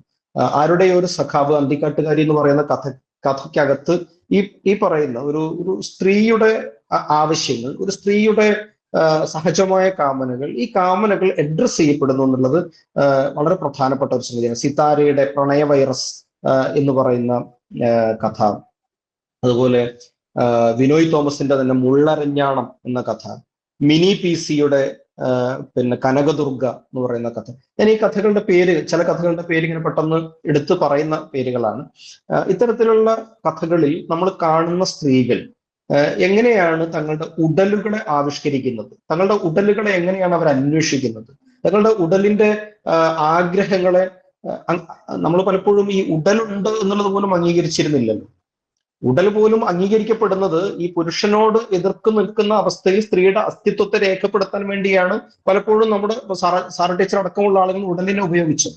എന്നാൽ അതിൽ നിന്ന് മാറിയിട്ട് ഉടലിനെ ഉടലായി തന്നെ, ഉടലിന്റെ കാമനകളായി തന്നെ, അതിനെ അതായി തന്നെ ആവിഷ്കരിക്കുക എന്ന് പറയുന്ന ഒരു രീതി പുതിയ കാലത്തെ കഥകളിലേക്ക് വരുമ്പോൾ നമുക്ക് കാണാൻ കഴിയും. ലൈംഗികതയുടെ ഉടമസ്ഥാവകാശം ആർക്ക് എന്നുള്ളത് എത്ര കാലം പഴക്കമുള്ള ചോദ്യമാണ്. ആർക്കാണ് ലൈംഗികതയിൽ സ്ത്രീക്കും പുരുഷനും ഇടയിൽ ആർക്കാണ് ലൈംഗികതയിൽ ഉടമസ്ഥാവകാശം എന്നുള്ള ചോദ്യം. അജിജേഷ് പച്ചാട്ടിന്റെ പാരലാക്സ് എന്നുള്ള കഥ ഈ വിഷയം വളരെ ആഴത്തിൽ ചർച്ച ചെയ്തൊരു വിഷയമാണ്. ജിജേഷ് പച്ചാട്ട് ഏറ്റവും പുതിയ തലമുറയിലെ കഥാകൃത്താണ്. പാരലാക്സ് എന്ന് പറയുന്ന കഥ ഈ അർത്ഥത്തിൽ സവിശേഷമായി വായിക്കേണ്ട കവിതയാണിത്, കഥയാണിത്. അതുപോലെ തന്നെ ക്യൂർ സ്വഭാവമുള്ള ധാരാളം കഥകൾ വന്നുകൊണ്ടിരിക്കുന്നു എന്നുള്ളതും നമ്മൾ കാണേണ്ടതുണ്ട്. ക്യൂർ ജീവിതങ്ങൾ നമ്മൾ അംഗീകരിക്കപ്പെടുന്നതോട് കൂടിയിട്ട് ക്യൂർ ജീവിതങ്ങളുടെ വൈവിധ്യങ്ങളെയും നമ്മൾ തിരിച്ചറിയുന്നുണ്ട്. ആ വൈവിധ്യങ്ങളെ അഭിമുഖീകരിക്കേണ്ടതുണ്ട് എന്നതിന് നമ്മൾ അംഗീകരിക്കുന്നുണ്ട്. ഇപ്പോഴും നേരത്തെ പറഞ്ഞ പോലുള്ള ചില പകപ്പുകൾ ഉണ്ടെങ്കിൽ പോലും നമ്മളത് മനസ്സിലാക്കുക. ഉണ്ണിയാറിന്റെ അത് എന്ന് പറയുന്ന കഥ, സഹയാത്ര എന്ന് പറയുന്ന കഥ, പ്രമോദരാമന്റെ രതിമാതാവിന്റെ പുത്രൻ എന്ന് പറയുന്ന കഥ, ഇന്ദുമേനോന്റെ സർപ്പിണി എന്ന കഥ, ഇങ്ങനെ കുറെ കഥകൾ നമുക്കിങ്ങനെ പെട്ടെന്ന് എടുത്തു പറയാൻ പറ്റും. കെ എൻ പ്രശാന്തിന്റെ കഥ, ഇങ്ങനെ പലതരം കഥകളുടെ ഒരു എന്താ പറയാ, ഈ ലിംഗത്തെ സംബന്ധിച്ച് ലിംഗാവിഷ്കാരങ്ങളെ കുറെ കൂടി തനതായി ആവിഷ്കരിക്കുന്ന, അല്ലെങ്കിൽ കുറെ കൂടി എന്താ പറയാ, ഈ ഒന്നിനെ അതായി തന്നെ ആവിഷ്കരിക്കുക എന്ന് പറയുന്ന ഒരു സംഗതി വളരെ പ്രധാനമാണ് കേട്ടോ. പലപ്പോഴും നമുക്ക് ഒന്നിനെ മറ്റൊന്നിനോട് ചേർത്ത് നിർത്തിക്കൊണ്ട് മാത്രം ഒന്നിന്റെ ബീയിങ്നെസ്സിനെ, ഒന്നിന്റെ ഉണ്മയെ തിരിച്ചറിയുക എന്ന് പറയുന്നത് യഥാർത്ഥത്തിൽ അതിനെ കുറച്ച് കാണൽ കൂടിയാണ്. അതിനകത്തൊരു റിഡക്ഷനിസം ഉണ്ട്. ഇപ്പൊ പെണ്ണിനെ തിരിച്ചറിയാൻ, പെണ്ണിനെ ആവിഷ്കരിക്കാൻ അപ്പുറത്ത് ആണിനെ നിർത്തിക്കൊണ്ടേ പറ്റൂ എന്ന് പറയുന്നിടത്ത് ഈ പെണ്ണിന്റെ ബീയിങ്നെസ് എന്ന് പറയുന്നത്, അതിൽ പെണ്ണിന് ആണിനോടുള്ള ഒരു അതിനകത്തുള്ള ശ്രേണീകരണവും കാര്യങ്ങളൊക്കെ നമുക്ക് ചർച്ച ചെയ്യാം. പക്ഷെ അതിൽ മാത്രമേ പെണ്ണിന് ബീയിങ്നെസ് ഉള്ളൂ, അല്ലെങ്കിൽ പെണ്ണിന്റെ എക്സിസ്റ്റൻസ് അതിൽ മാത്രമാണെന്ന് വരുമ്പോൾ അതിനകത്തൊരു റിഡക്ഷനിസം ഉണ്ട്. അങ്ങനെ അല്ലാതെയും പെണ്ണിന് സഹജമായിട്ടുള്ള മറ്റൊട്ടേറെ ഭാവങ്ങൾ ഉണ്ട് എന്നുള്ളൊരു തിരിച്ചറിവ് പുതിയ കാലത്തെ കഥകളിൽ ധാരാളമായിട്ട് കടന്നു വരുന്നുണ്ട് എന്നുള്ളതാണ് മറ്റൊരു സവിശേഷത. സമയം ഏതാണ്ട് തീരാറായി തോന്നുന്നു. ഞാൻ ഒരു കാര്യം കൂടി പറയാം. ഇതൊന്ന് ഇതാണ്, ഈ നമ്മുടെ ഒരു കേരളീയത എന്ന് നമ്മൾ പറയുന്ന സംഗതി കുറെ കൂടി വികസ്വരമാവുന്നുണ്ട് പുതിയ കഥകളിൽ എന്നുള്ളതാണ് മറ്റൊരു സംഗതി. അതായത് പുതിയ ജീവിത മേഖലകൾ, ജീവിതാനുഭവ മേഖലകൾ, പുതിയ പ്രദേശങ്ങൾ, പുതിയ ജനതകൾ, ഇവരൊക്കെ മലയാള കഥയുടെ ഒരു രംഗത്തേക്ക് കടന്നു വന്നുകൊണ്ടിരിക്കുന്നു എന്നുള്ളത്. നമ്മൾ ഇതുവരെ കാണാത്ത ഒട്ടേറെ മനുഷ്യർ, നമ്മൾ ഇതുവരെ ഈ ആധുനികാനന്തരത എന്ന് പറയുന്ന സംഗതി വന്നപ്പോൾ നമ്മൾ പറഞ്ഞിരുന്ന ഒരു കാര്യം ഇതായിരുന്നു. ഈ പലതരം കേന്ദ്രങ്ങൾ ഉണ്ടായി വരുന്നു എന്നുള്ളത്. അങ്ങനെയാണ് നമ്മൾ സ്ത്രീകളുടേതായ കഥകളെയും ദലിത് കഥകളെയും ബ്ലാക്സിന്റെ കഥകളെയും ഒക്കെ നമ്മൾ വേറിട്ടെടുത്ത് നമ്മൾ അതിനെക്കുറിച്ച് ആ സമയത്തൊക്കെ ചർച്ച ചെയ്തിട്ടുണ്ടായിരുന്നു. പക്ഷേ ആ അർത്ഥത്തിൽ മാത്രമല്ല ഞാൻ പറയുന്നത്. ഇപ്പോ ദലിത് കഥകൾ മലയാളത്തിൽ വരുന്നത് ഇപ്പൊ അതിന് നമുക്കിപ്പോ അയ്യപ്പന്റെ കഥകൾ വന്ന കാലത്ത് കഥകൾ വായിച്ചിട്ടുള്ള ആൾക്കാർക്കൊക്കെ അറിയാം. അയ്യപ്പന്റെ കഥകളിൽ ഏറ്റവും പ്രധാനപ്പെട്ട ഒരു സാന്നിധ്യം എന്ന് പറയുന്നത് പ്രേതങ്ങളാണ്. ഇപ്പോൾ പ്രേതഭാഷണമായാലും പിന്നെ സ്മാരകമായാലും അജഗര കബളിതമായാലും പല കഥകൾ എടുത്താലും നമുക്ക് അതിനകത്തൊക്കെ ഈ പ്രേതങ്ങൾ പ്രധാനപ്പെട്ട കഥാപാത്രങ്ങളായി വരുന്നത് കാണാൻ പറ്റും. ദലിത് സാഹിത്യത്തിലുടനീളം ഈ പറയുന്ന മരിച്ചുപോയ മനുഷ്യരുടെ ഒരു വലിയ സാന്നിധ്യമുണ്ട്. മലയാളത്തിലെ പ്രധാനപ്പെട്ട ദലിത് നോവലുകളൊക്കെ നോക്കിയാൽ അതിന്റെ പേര് നോക്കിയാൽ തന്നെ മനസ്സിലാവും. ചാവ് എന്ന് പറയുന്നത് വളരെ പ്രധാനപ്പെട്ട ഒരു അനുഭവമാണ്. ഇപ്പോൾ രാജു കെ വാസുവിന്റെ ചാവ് തുള്ളൽ, പി എ ഉത്തമന്റെ ചാവ് ഒലി, പി എഫ് മാത്യൂസിന്റെ ചാവ് നീലം, ഇങ്ങനെ ചാവ് എന്ന് പറയുന്നത് വളരെ പ്രധാനപ്പെട്ട ഒരു അനുഭവമാണ് ദലിത് സാഹിത്യത്തെ സംബന്ധിച്ചിടത്തോളം. കഥകളിൽ അത് ഇതായിട്ട് കടന്നു വരാൻ അതിനൊരു കാരണം എന്ന് പറയുന്നത് പ്രതിരോധത്തിനുള്ള ഏറ്റവും പ്രധാനപ്പെട്ട ഉപാധിയായിട്ട് മരണത്തെയും മരിച്ച മനുഷ്യരെയും ഈ കഥകൾക്കകത്ത് ഉപയോഗിക്കപ്പെടുന്നു എന്നുള്ളത് കൊണ്ടുകൂടിയാണ്. എന്നാൽ അങ്ങനെയല്ലാതെ പുതിയ കാലത്ത് അങ്ങനെയല്ലാതെയും ഈ ജീവിച്ചിരിക്കുന്ന മനുഷ്യരിലൂടെയും പിന്നെ അവരുടേതായ സാംസ്കാരിക വിഭവങ്ങളിലൂടെയും പ്രതിരോധം സാധ്യമാണ് എന്ന് പറയുന്ന ഒരു കീഴാളതയുടെ ഒരു പുതിയ പ്രത്യയശാസ്ത്രം പുതിയ കാലത്തെ കഥകൾ അവതരിപ്പിക്കുന്നുണ്ട്. ഇപ്പൊ അബിൻ ജോസഫിന്റെ പെലയെക്കുറിച്ച് സത്യം എന്നുള്ള കഥ നോക്കുക. ഞാൻ ആ കഥയുടെ ഉള്ളടക്കത്തിലേക്ക് കടക്കാത്തത് സമയപരിമിതി കൊണ്ടാണ്. പക്ഷെ ഞാൻ ഈ പറയുന്ന പേരുകൾ ഒന്ന് ശ്രദ്ധിച്ചാൽ, വിദ്യാർത്ഥികൾ ഉണ്ടെങ്കിലും ശ്രദ്ധിച്ചാൽ, ഈ കഥകൾ വായിച്ചാൽ ഞാൻ ഈ പറയുന്ന കാര്യം വ്യക്തമാവും. പെലയെക്കുറിച്ച് സത്യം എന്ന് പറയുന്ന കഥയ്ക്കകത്ത് ഒക്കെ എങ്ങനെയാണ് ഇപ്പോ ദലിത് ക്രിസ്ത്യാനികൾ എങ്ങനെയാണ് തങ്ങളുടെ സാംസ്കാരിക വിഭവങ്ങൾ ഉപയോഗിച്ചുകൊണ്ട് തന്നെ ഈ സാംസ്കാരിക വിഭവം, നമ്മൾ ഈ കൾച്ചറൽ ക്യാപിറ്റൽ, സാംസ്കാരിക മൂലധനം എന്നൊക്കെ പറയുന്നത് വളരെ പ്രധാനപ്പെട്ട സംഗതിയാണ്. അപ്പൊ അത്തരത്തിലുള്ള സാംസ്കാരിക മൂലധനത്തെ കണ്ടെത്തുക, അത് നമ്മുടെ പാരമ്പര്യത്തിൽ നിന്ന് തന്നെ കണ്ടെത്തുക എന്ന് പറയുന്നത് വളരെ പ്രധാനമാണ്. അപ്പൊ അത്തരത്തിലുള്ള ചില കണ്ടെത്തലുകൾ പുതിയ കാല കഥകളിൽ ധാരാളമായിട്ട് കടന്നു വരുന്നു. വി സുരേഷ് കുമാറിന്റെ നമ്പ്യാർസ് ബ്ലാക്ക് മാജിക് എന്ന് പറയുന്ന കഥ, കെ രേഖയുടെ വില്ലുവണ്ടി എന്ന് പറയുന്ന കഥ ഒക്കെ ഇത്തരത്തിൽ ഉദാഹരണമായിട്ട് നമുക്ക് വേണമെങ്കിൽ എടുക്കാവുന്ന കഥകളാണ്. എന്തായാലും അതുപോലെ മറ്റ് ജീവിതങ്ങൾ, ഞാൻ ഈ പറഞ്ഞ ദലിത് ജീവിതങ്ങൾ മാത്രമല്ല, മറ്റൊട്ടേറെ ജീവിതങ്ങൾ, വിശേഷിച്ചും തീരദേശ സമൂഹത്തിന്റെ, ഇപ്പോൾ ഈ ലത്തീൻ ക്രിസ്ത്യാനികളുടെ ജീവിതങ്ങൾ വളരെ കളർഫുൾ ആയ, നമ്മളൊരു പക്ഷേ ലാറ്റിൻ അമേരിക്കൻ ജീവിതത്തിലൊക്കെ മാത്രം കണ്ടുപോകുന്നിട്ടുള്ള ധാരാളം അനുഭവങ്ങൾ പുതിയ കഥകളിൽ, ഇപ്പൊ പി എഫ് മാത്യൂസിന്റെ, ജോണി മിറാൻഡയുടെ, ഫ്രാൻസിസ് ഫൊറോണയുടെ ഒക്കെ കഥകളിൽ നമ്മൾ വേറൊരു ജീവിതം പരിചയപ്പെടും. നമ്മൾ ഇതുവരെ പരിചയപ്പെട്ടിട്ടില്ലാത്ത ഒട്ടേറെ പിന്നെ പ്രാർത്ഥനകൾ, ഒട്ടേറെ കഥകൾ, ഒട്ടേറെ പാട്ടുകൾ, ഒട്ടേറെ മിത്തുകൾ, ഒരു മാജിക്കൽ റിയലിസത്തിന്റെ വേറൊരു തലം, നമ്മൾ ഇത്രയും കാലം പരിചയപ്പെട്ടു പോകുന്ന കേരളീയ ജീവിതത്തിനകത്തുണ്ടായിരുന്ന ഒരു മാജിക്കൽ റിയലിസ്റ്റ് തലം ഉണ്ടല്ലോ, അതിൽ നിന്ന് വ്യത്യസ്തമായ വേറൊരു തലം നമ്മൾ ഈ കഥാകൃത്തുക്കളുടെ കഥകളിൽ നമ്മൾ പരിചയപ്പെടുന്നുണ്ട്. അതായത് പുതിയ ജീവിതങ്ങൾ കടന്നു വരുന്നു നമ്മുടെ കഥയുടെ ലോകത്തേക്ക് പിന്നെ എന്നർത്ഥം. അതുപോലെ പുതിയ പ്രദേശങ്ങൾ ധാരാളമായിട്ട് വരുന്നു. ഒരുപക്ഷെ മലയാള കഥയിൽ ഇതുവരെ വന്നിട്ടില്ലാത്ത, അല്ലെങ്കിൽ അധികമൊന്നും വന്നിട്ടില്ലാത്ത പല പ്രദേശങ്ങളും മലയാള കഥയിലേക്ക് സജീവമായി കടന്നു വന്നുകൊണ്ടിരിക്കുന്ന ഒരു കാലം കൂടിയാണ്. എസ് വി വേണുഗോപാൽ നായരുടെ പിന്നെ കാലത്താണ് നമ്മൾ കുറച്ചെങ്കിലും ഈ പഴയ നാഞ്ചിനാടിന്റെ കഥകൾ നമ്മൾ കുറച്ചെങ്കിലും അറിഞ്ഞത്. നാഞ്ചിനാട് മലയാളമാണ്, ഭൂമിശാസ്ത്രപരമായിട്ട് പക്ഷെ ഇപ്പൊ തമിഴ്നാട്ടിലായിരിക്കാം അത്, പക്ഷെ എങ്കിൽ പോലും നാഞ്ചിനാടിന്റെ സംസ്കാരം നമുക്കറിയാം, അത് മലയാളിയുടെ സംസ്കാരമാണ്. തോവാളയും മാരുവായ് മൊഴിയും ഒക്കെ നമ്മുടെ നാടിന്റെ തന്നെ ഇടങ്ങളാണ്. അതുകൊണ്ട് തന്നെ ഈ കഥകൾ, ഇപ്പോ ആ പ്രദേശത്തിന്റെ കഥകൾ യഥാർത്ഥത്തിൽ മലയാളത്തിൽ ഒരു എക്സ്റ്റൻഷനായിട്ട് പ്രവർത്തിക്കുന്നുണ്ട് ജി ആർ ഇന്ദുഗോപന്റെ ഒക്കെ കഥകളിൽ. ജി ആർ ഇന്ദുഗോപന്റെ പിന്നെ അദ്ദേഹം സമീപകാലത്ത് എഴുതിയ പല കഥകളുടെയും ഒരു ഭൂമിക എന്ന് പറയുന്നത് ഈ പ്രദേശങ്ങളാണ്. ആ പ്രദേശങ്ങളും അതിന്റെ ഒരു സംസ്കാരവും അതുമായി ബന്ധപ്പെട്ട് ഏറ്റവും സമീപകാലത്ത് എന്ന് പറയുന്ന ഷിൻലാലിന്റെ നോവൽ വന്നു. അതിന്റെ മുമ്പ് വന്ന ഈ കഥകൾ, ഈ നഞ്ചിനാടുമായി ബന്ധപ്പെട്ട ഇത്തരം കഥകൾ മലയാളത്തിന്റെ ഒരു പിന്നെ കൾച്ചറൽ ജിയോഗ്രഫിക്കകത്തേക്ക് കൂട്ടിച്ചേർക്കപ്പെടുകയാണ്, നമ്മുടെ ഒരു സാംസ്കാരിക ഭൂമിശാസ്ത്രത്തിന്റെ ഭാഗമായി മാറുകയാണ്. വിനോയ് തോമസിന്റെ കഥകളിൽ ഇതുപോലെ നമുക്ക് കാണാൻ കഴിയും. നമ്മൾ ഇതുവരെ കണ്ടിട്ടില്ലാത്ത ഒട്ടേറെ കുടിയേറ്റ പ്രദേശങ്ങളുടെ കഥകൾ വരുന്നു.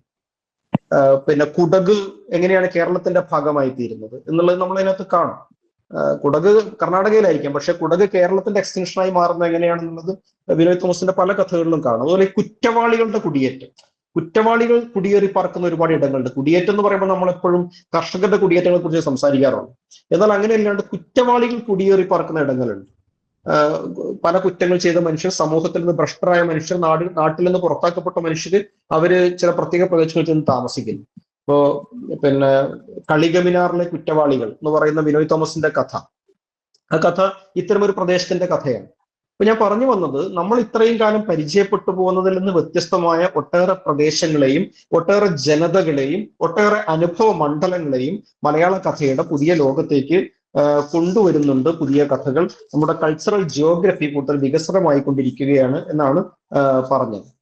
ഇതോടൊപ്പം തന്നെ പറയേണ്ട മറ്റൊരു ഒരു സവിശേഷത എന്ന് പറയുന്നത് ചരിത്രത്തിലേക്കുള്ള പുതിയ ക്രോസ് റോഡ്സ്, ചരിത്രത്തിലേക്കുള്ള പുതിയ കുറുവഴികൾ ധാരാളമായി നിർമ്മിക്കപ്പെട്ടുകൊണ്ടിരിക്കുന്നു പുതിയ കഥകളിൽ എന്നുള്ളത് കൂടിയാണ്. ഒരുപക്ഷെ നമ്മൾ പിന്നെ ഈ ക്രിറ്റിക് ഓഫ് മോഡേണിറ്റി എന്നൊക്കെ പറയുന്ന തരത്തിൽ നമ്മൾ ഈ ആധുനികത എന്നൊക്കെ പറഞ്ഞിട്ട് നമ്മൾ ഉണ്ടാക്കിയെടുത്തിട്ടുള്ള കുറെ സംഗതികളുണ്ടല്ലോ. നമ്മൾ ജാതിയെ മറികടന്നു, നമ്മൾ പിന്നെ ഈ എന്താ പറയുക സ്ത്രീ പുരുഷ ബന്ധങ്ങളിൽ തുല്യത കൈവരിച്ചു എന്നൊക്കെ നമ്മളിങ്ങനെ പറയുന്നുണ്ടല്ലോ. യഥാർത്ഥത്തിൽ അതൊക്കെ എത്രമേൽ വ്യർത്ഥമാണെന്ന് നമ്മളെ ബോധിപ്പിക്കുന്ന ഒട്ടേറെ കഥകൾ ഇപ്പൊ എസ് ഹരീഷിന്റെ ആദ്യകാലത്ത് എഴുതിയ രസവിദ്യയുടെ ചരിത്രം മുതൽ ഇങ്ങോട്ടുള്ള കഥകളുണ്ട്. മുതസ്ഥിതനായ വസിപ്പു മല പോലുള്ള കഥകൾ, ഉണ്ണിയാറിന്റെ കാളി നാടകം പോലുള്ള കഥകൾ. ഇങ്ങനെ നമ്മൾ ആധുനികതയുടെ നമ്മൾ നിർമ്മിച്ചു വെച്ചിട്ടുള്ള ചില ബൃഹദാഖ്യാനങ്ങളെ വളരെ ശക്തമായി ചോദ്യം ചെയ്യുകയും അതിൽ നിന്ന് പൊട്ടിപ്പുറത്തേക്ക് പോകുന്ന ചില കുറുവഴികൾ നിർമ്മിച്ചെടുക്കുകയും ചെയ്യുന്ന കഥകൾ, ചരിത്രത്തിന്റെ സൂക്ഷ്മതകളിലേക്ക് സഞ്ചരിക്കുന്ന കഥകൾ, മൈക്രോ ഹിസ്റ്ററി എന്നൊക്കെ നമുക്ക് പറയാവുന്ന തരത്തിൽ ചരിത്രം എന്നല്ല നമ്മൾ ഇന്ന് പറയുക, ചരിത്രങ്ങൾ എന്നാണ് പറയുക. അപ്പൊ അത്തരത്തിൽ ചരിത്രങ്ങളിലേക്ക് തുറക്കുന്ന വാതിലുകളായി പ്രവർത്തിക്കുന്ന ധാരാളം കഥകൾ പുതിയ കാലത്ത് ഉണ്ടായിക്കൊണ്ടിരിക്കുന്നുണ്ട്. അവയിൽ പലതും അവയെ അതിനെ പലപ്പോഴും പുതിയ കാലത്ത് വിമർശകർ പലപ്പോഴും അതിനെ അരാഷ്ട്രീയമായിട്ടൊക്കെ കാണാറുണ്ട്. ഇത് ഒരു അരാഷ്ട്രീയതയാണ് എന്നുള്ള രീതിയിൽ കാണാറുണ്ട്. യഥാർത്ഥത്തിൽ ഞാൻ അതിനെ അങ്ങനെയല്ല കാണുന്നത്. അതിനകത്ത് രാഷ്ട്രീയമുണ്ട്. ഒരുപക്ഷെ ഏതെങ്കിലും സവിശേഷമായ ഒരു പ്രത്യയശാസ്ത്രത്തോട് കൂറ് പ്രഖ്യാപിച്ചുകൊണ്ടല്ല കഥകൾ നിൽക്കുന്നത്. ഒരേ സമയം തന്നെ പ്രത്യയശാസ്ത്രങ്ങൾ അംഗീകരിക്കുമ്പോൾ തന്നെ പ്രത്യയശാസ്ത്രങ്ങളെ വിമർശിക്കാനും കെൽപ്പ് കാണിക്കുന്ന തരത്തിലുള്ള ഒരു രാഷ്ട്രീയമാണ്. അത് അരാഷ്ട്രീയതയായിട്ടല്ല, മറിച്ച് അതിന്റെ രാഷ്ട്രീയത്തെ തിരിച്ചറിയുക എന്നുള്ളതാണ് പ്രധാനമെന്നാണ് ഞാൻ വിചാരിക്കുന്നത്. പുതിയ കഥകളുടെ ഒരു മാധ്യമപരമായ സവിശേഷതകൾ കൂടി പറയേണ്ടതുണ്ട്, പക്ഷെ സമയമില്ലാത്തത് കൊണ്ട് ഞാനത് അവസാനിപ്പിക്കുകയാണ്. ഒരുപക്ഷെ ഏറ്റവും കൂടുതൽ മാധ്യമപരമായി ഏറ്റവും കൂടുതൽ നവീകരിക്കപ്പെട്ട ഒരു സാഹിത്യ ജനുസ് മലയാളത്തിൽ കഥയാണ്. ഈ എങ്ങനെയാണ് ഒരു കളിവാക്ക് പോലെ ഒരു കഥ പറയുക, വളരെ ലളിതമായി നർമ്മ നിറഞ്ഞ രീതിയിൽ കഥ പറയുക, അതിലൂടെ എങ്ങനെയാണ് നമ്മൾ ഈ വായനക്കാരിൽ ക്ഷോഭ ഉണ്ടാക്കാൻ സാധിക്കുക എന്നുള്ളത് വളരെ ധ്വന്യാത്മകമായ രീതിയിലുള്ള വിരുദ്ധോക്തികളിലൂടെ കഥകളുടെ ഒരു പുറം ലോകം ഉണ്ടാക്കുകയും ആ പുറം ലോകത്തിനകത്ത് അനേകം അകലോകങ്ങളിലേക്കുള്ള ഒരു ഭാഷയ്ക്കകത്ത് മറുഭാഷകൾ നിർമ്മിച്ചെടുക്കുന്ന കഥയുടെ മാധ്യമപരമായ സവിശേഷതകളെ കുറിച്ച് ഉദാഹരണ സഹിതം പറയേണ്ടതാണ്.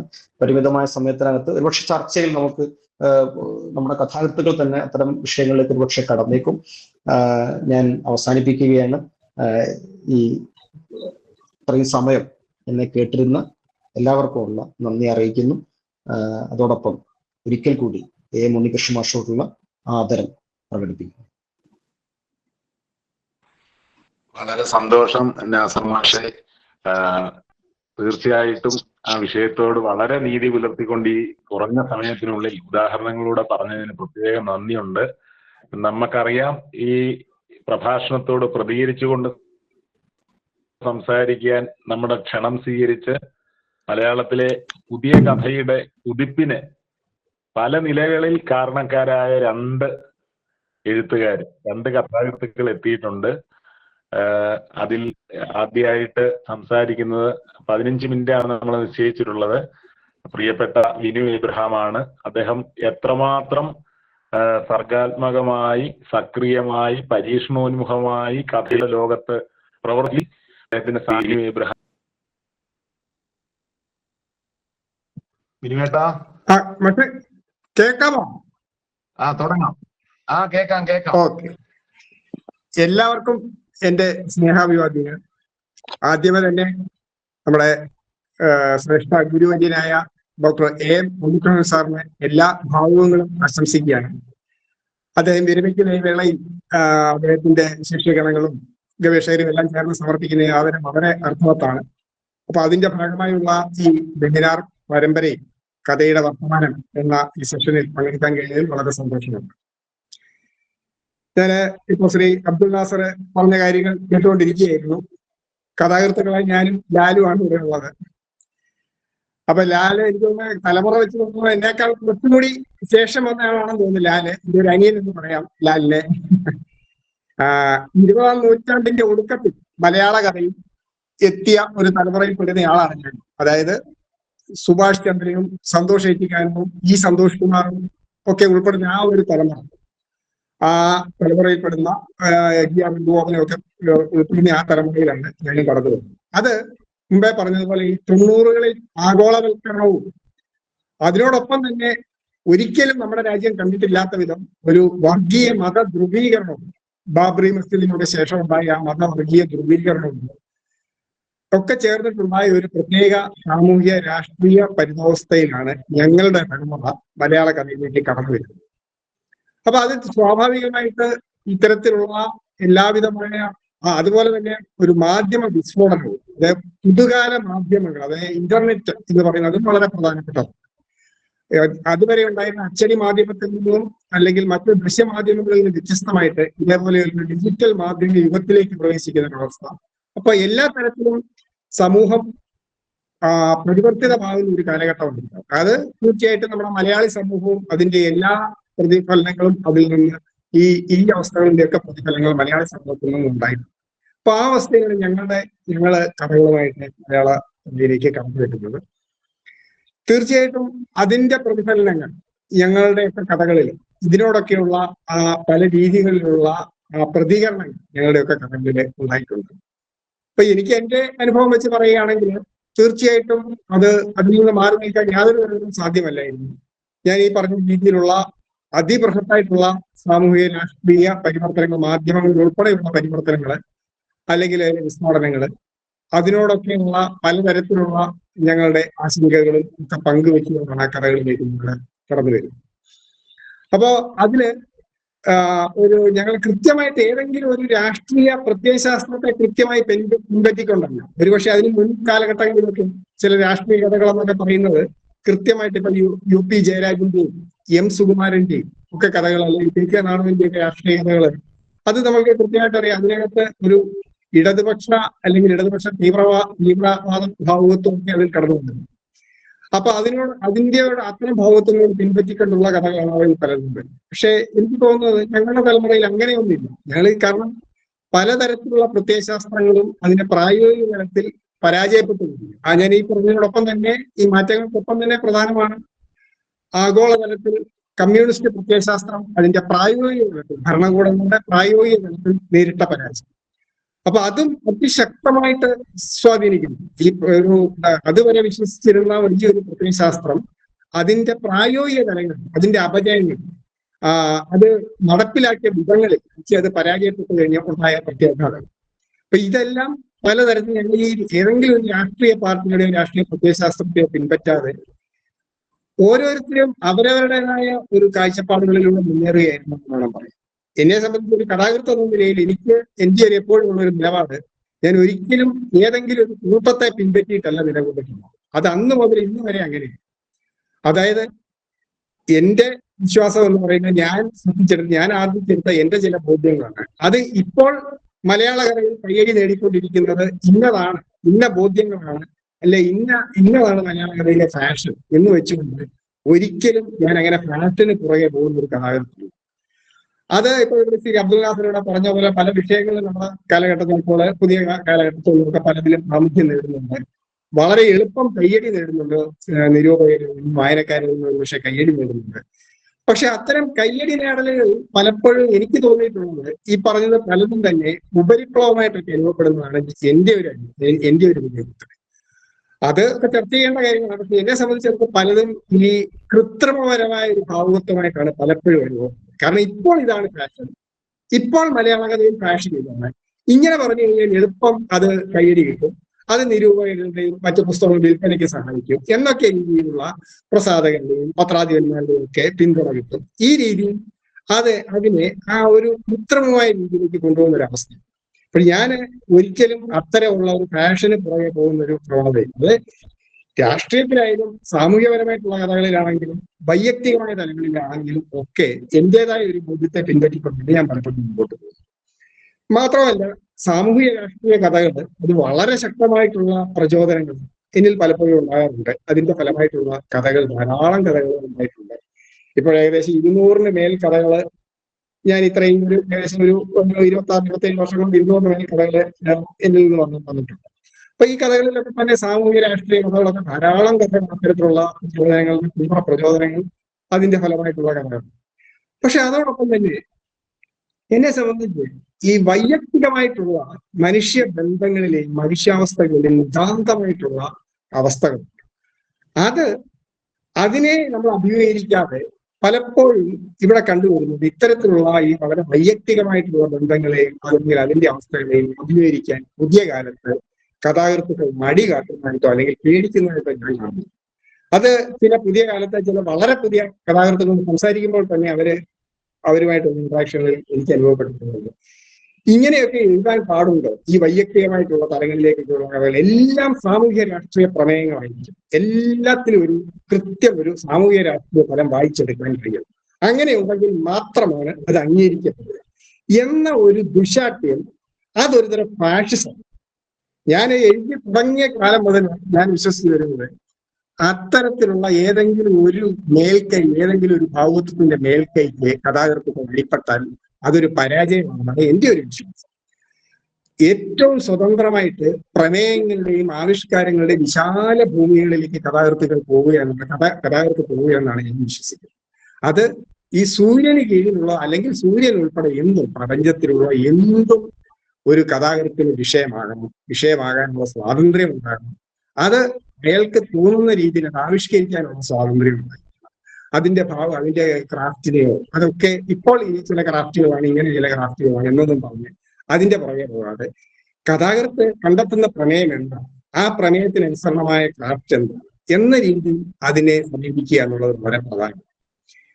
പുതിയ കാലത്ത് എനിക്ക് എന്റെ ഒരു വിശ്വാസം, ഞാൻ എന്റെ കഥകളിൽ എപ്പോഴും അനുവർത്തിക്കുന്ന ഈ രീതിയിൽ തന്നെയാണ്. അത് കാരണം ഞാൻ ഈ പറഞ്ഞ പോലെ സാമൂഹിക രാഷ്ട്രീയ പാരിസ്ഥിതികമായ എന്തുതരം അത്തരത്തിലുള്ള വിഷയങ്ങൾ വിശാലമായിട്ടുള്ള പൊതുവിഷയങ്ങളിലേക്ക് വരുമ്പോഴും അതല്ല വ്യക്തിഗതമായിട്ടുള്ള മനുഷ്യ മനസ്സിന്റെ ആ പ്രക്രിയകളിലും മനുഷ്യ ബന്ധങ്ങളിലെ നിഗൂഢതകളും ഇതൊക്കെ ആവിഷ്കരിക്കാനുള്ള സ്വാതന്ത്ര്യം എനിക്കുണ്ടാകുമെന്ന് വിശ്വസിക്കുന്നു. അതിന് യോഗ്യമായിട്ടുള്ള ആവിഷ്കാര രീതികളും ആവിഷ്കാര സമ്പ്രദായങ്ങളും ക്രാഫ്റ്റുകളും അതിലുള്ള പരീക്ഷണങ്ങൾ, വിവിധ രീതിയിലുള്ള പരീക്ഷണം, അത് നമ്മൾ കണ്ടെത്തുന്നത് ചിലപ്പോൾ എന്റെ കൈതപ്പുലികളുടെ ജിരി എന്ന് പറയുന്ന കഥ, അത് ഒരു തികഞ്ഞ രാഷ്ട്രീയ കഥയാണ്. ആ കഥയിൽ അടിയന്തരാവസ്ഥ കാലത്തിന് ശേഷമുള്ള ആ പുലിക്കോടന്റെ ഒക്കെ വിചാരണ കാലമാണ്. രാജൻ പൊതുവാൾ, മാതൃഭൂമിയിലെ രാജൻ പൊതുവാൾ എന്ന ഫോട്ടോഗ്രാഫർ എടുത്ത ഫോട്ടോ, ആ ഫോട്ടോയാണ് അതിന്റെ കഥ പകുതി പറയുന്നത്. ആ കഥയുടെ പകുതിയാണ് ഞാൻ എഴുതുന്നത്, കഥാകൃത്തായി ഞാൻ എഴുതുന്ന അതിന്റെ പകുതി രചിക്കുന്നത് ആ ഫോട്ടോയും. അപ്പൊ ഇങ്ങനെയൊക്കെയുള്ള പരീക്ഷണങ്ങൾക്കൊക്കെ നമുക്ക് പോകാനുള്ള സ്വാതന്ത്ര്യം ഉണ്ടാകണം. ഇത് അതുപോലെ തന്നെ നമ്മുടെ ഒരു കഥ തന്നെ രണ്ട് രീതിയിൽ പറയാനുള്ള എന്റെ ഒരു കഥയിൽ ഷെഹ്റസാദിനെ കുറിച്ചുള്ള നമ്മളെ എക്കാലത്തെയും കഥപറച്ചിലുകാരുടെ മുത്തശ്ശി എന്ന് പറയാനുള്ള ഷെഹ്റസാദിന്റെ കഥ പറയുന്ന കഥപറച്ചിലുകാരി എന്ന കഥയിലെ ആ ഷെഹ്റസാദിന്റെ ആ അനുഭവത്തെ ഒരു രീതിയിൽ പറഞ്ഞു വന്നിട്ട് അതിന് നേരെ ഘടകവിരുദ്ധമായ രീതിയിൽ അതിന്റെ ആ കഥയിൽ തന്നെ മറ്റൊരു രീതിയിൽ അവതരിപ്പിക്കും. അപ്പൊ അങ്ങനെയൊക്കെയുള്ള പല രീതിയിലുള്ള ആവിഷ്കാരത്തിലും ഒക്കെയുള്ള സ്വാതന്ത്ര്യങ്ങളും പരീക്ഷണങ്ങളും ക്രാഫ്റ്റ് ഇതൊക്കെ ഇതിലേക്കൊക്കെ പോകാനായിട്ട് കഥാകൃത്തിന് കഴിയണം. അത് നമ്മൾ നിലവിലുള്ള ഏതെങ്കിലും അതുപോലെ തന്നെ പ്രാദേശിക, ഇപ്പോൾ പുതിയ കാലത്ത് ഏറ്റവും വലിയൊരു ഉയർന്നു കേൾക്കുന്ന വാദമാണ് പ്രാദേശിക ഭാഷയിൽ എഴുതിയത് ഏറ്റവും മികച്ചതാണ്, അല്ലെങ്കിൽ പ്രാദേശിക ഭാഷയിൽ എഴുതി കഴിഞ്ഞാൽ അപ്പോൾ തന്നെ അതിനൊരു മികവ് വന്നു കഴിഞ്ഞുള്ളൂ. പ്രാദേശിക ഭാഷയിൽ ഇപ്പൊ ഞാൻ ഉൾപ്പെടെയുള്ള പല കഥാകൃത്തുകളും ഞാൻ മധ്യതിരുവിതാംകൂർ ഭൂമിയിൽ നിന്ന് വരുന്നതാണ്, പത്തനംതിട്ടയിൽ നിന്ന് പറയുന്നത്. ഒരുപക്ഷെ മലയാള സാഹിത്യത്തിൽ വളരെ അവഗണിക്കപ്പെട്ട് കിടന്നിരുന്ന ഒരു പ്രദേശമാണ് പത്തനംതിട്ട എന്ന് പറയുന്നത്. അവിടെയൊക്കെ സാഹിത്യം ഉണ്ടോ എന്ന് പോലും ആൾക്കാർ ഞാനൊക്കെ കടന്നു വരുന്ന കാലത്ത് സംശയിച്ചിരുന്ന കാലഘട്ടം. അപ്പൊ അവിടെ പാറപ്പുറത്തിനെ പോലുള്ള ഒരു മഹാനായ എഴുത്തുകാരൻ അദ്ദേഹം രചിച്ചിട്ടുണ്ട്. പക്ഷെ പാറപ്പുറത്തിനെയൊക്കെ പുതിയ കാലത്ത് ഇവിടെ ആർക്കും വേണ്ട എന്നൊരു അനുഭവമാണ് കണ്ടുവരുന്നത്. അപ്പൊ അങ്ങനെ, പക്ഷെ അതിനുശേഷം പാറപ്പുറത്തിനൊക്കെ ശേഷം എത്രയോ അനുഭവ മേഖലകൾ ആ ഭൂമികയിൽ ഉണ്ടായിരുന്നു. അപ്പൊ അതിനെയൊക്കെ ആവിഷ്കരിക്കാനും അങ്ങനെ അതൊക്കെ അതിന്റെ പ്രാദേശിക സ്വത്വത്തെ ആവിഷ്കരിക്കാനും ഒക്കെ എന്റെ കഥകളിൽ ഞാൻ പ്രവർത്തിച്ചിട്ടുണ്ട്. പക്ഷെ ഞാൻ പറഞ്ഞു വരുന്നത് ഈ ഏതെങ്കിലും ഒരു പ്രാദേശിക ഭാഷയിൽ എഴുതി പ്രാദേശിക സംസ്കൃതിയെ ആവിഷ്കരിച്ചു എന്നതുകൊണ്ട് കഥ മികച്ചതായി എന്ന രീതിയിലുള്ള നിരീക്ഷണങ്ങൾ വെള്ളത്തിൽ കണ്ടുവരുന്നു. ശരിയാണ്, അത് ആഗോളവൽക്കരണത്തിന്റെ ആ ഒരു ഫലഭീഷണമായിട്ടുള്ള അവസ്ഥക്കെതിരായിട്ടുള്ള ഒരു പ്രതിരോധം എന്ന രീതിയിൽ കൂടി അത് നമ്മൾ കാണേണ്ടതുണ്ട്. പക്ഷേ ഇതും ഒരു അമിത ശാഠ്യമായിട്ട് ഒരു ഫാഷിസമായിട്ട് മാറുന്ന അവസ്ഥയാണ് കണ്ടത്. കാരണം പ്രാദേശിക ഭാഷ അതിൽ എഴുതിയിരുന്നത് കൊണ്ട് മാത്രം ഒന്നും ഒരു കലാസൃഷ്ടി മികച്ചതാണില്ല. അത് ആ കലാസൃഷ്ടിക്ക് വേണ്ടതായ അതിന്റെ കെട്ടുറപ്പും ഉള്ളുറപ്പും അതിന്റെ ബലവും ഒക്കെ അല്ലെങ്കിൽ കലാപരമായ സൗകര്യവും ഉണ്ടായിരിക്കും.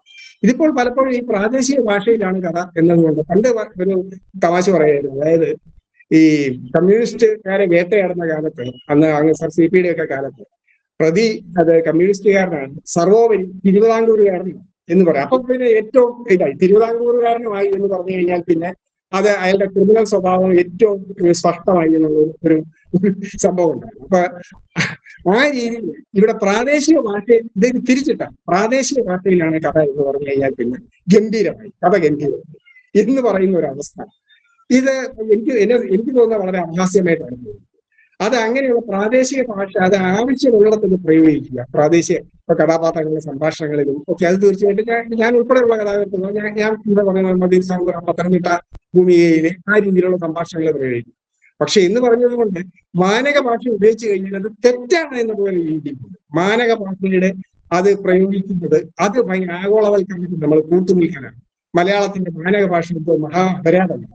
ഇത് ചില ക്ലാസ്സുകളിൽ തന്നെ, സാഹിത്യ ക്ലാസ്സുകളിൽ തന്നെ പുതിയ കാലത്തെ ചില കഥാകൃത്തുക്കൾ, എനിക്കൊക്കെ ശേഷം, എനിക്കും ലാലിനും ഒക്കെ ശേഷം കടന്നു വന്ന തലമുറയിലുള്ള ചില വളരെ പ്രമുഖരായിട്ടുള്ള കഥാകൃത്തുക്കൾ ക്ലാസ് എടുക്കുന്നത് കൃത്യമായിട്ട് ഞാൻ അത് ചില ക്യാമ്പുകളിലൊക്കെ അവിടെ നിന്നൊക്കെ കേട്ടിട്ടുണ്ട്. അതായത് ഈ പ്രാദേശിക ഭാഷയിൽ വേണ്ടി അത് മാത്രമേ എഴുതാവൂ, മാനക ഭാഷയിൽ എഴുതുന്നത് എന്തോ മഹാപരാധമാണ്, അത് രാഷ്ട്രീയമായി ശരിയല്ല, പൊളിറ്റിക്കലി ഇൻകറക്റ്റ് ആണ് എന്നൊക്കെ പറയുന്ന രീതിയിലുള്ള, എന്ന് മാത്രമല്ല പ്രാദേശിക ഭാഷയിൽ തെറി ആവശ്യത്തിൽ എഴുതുക.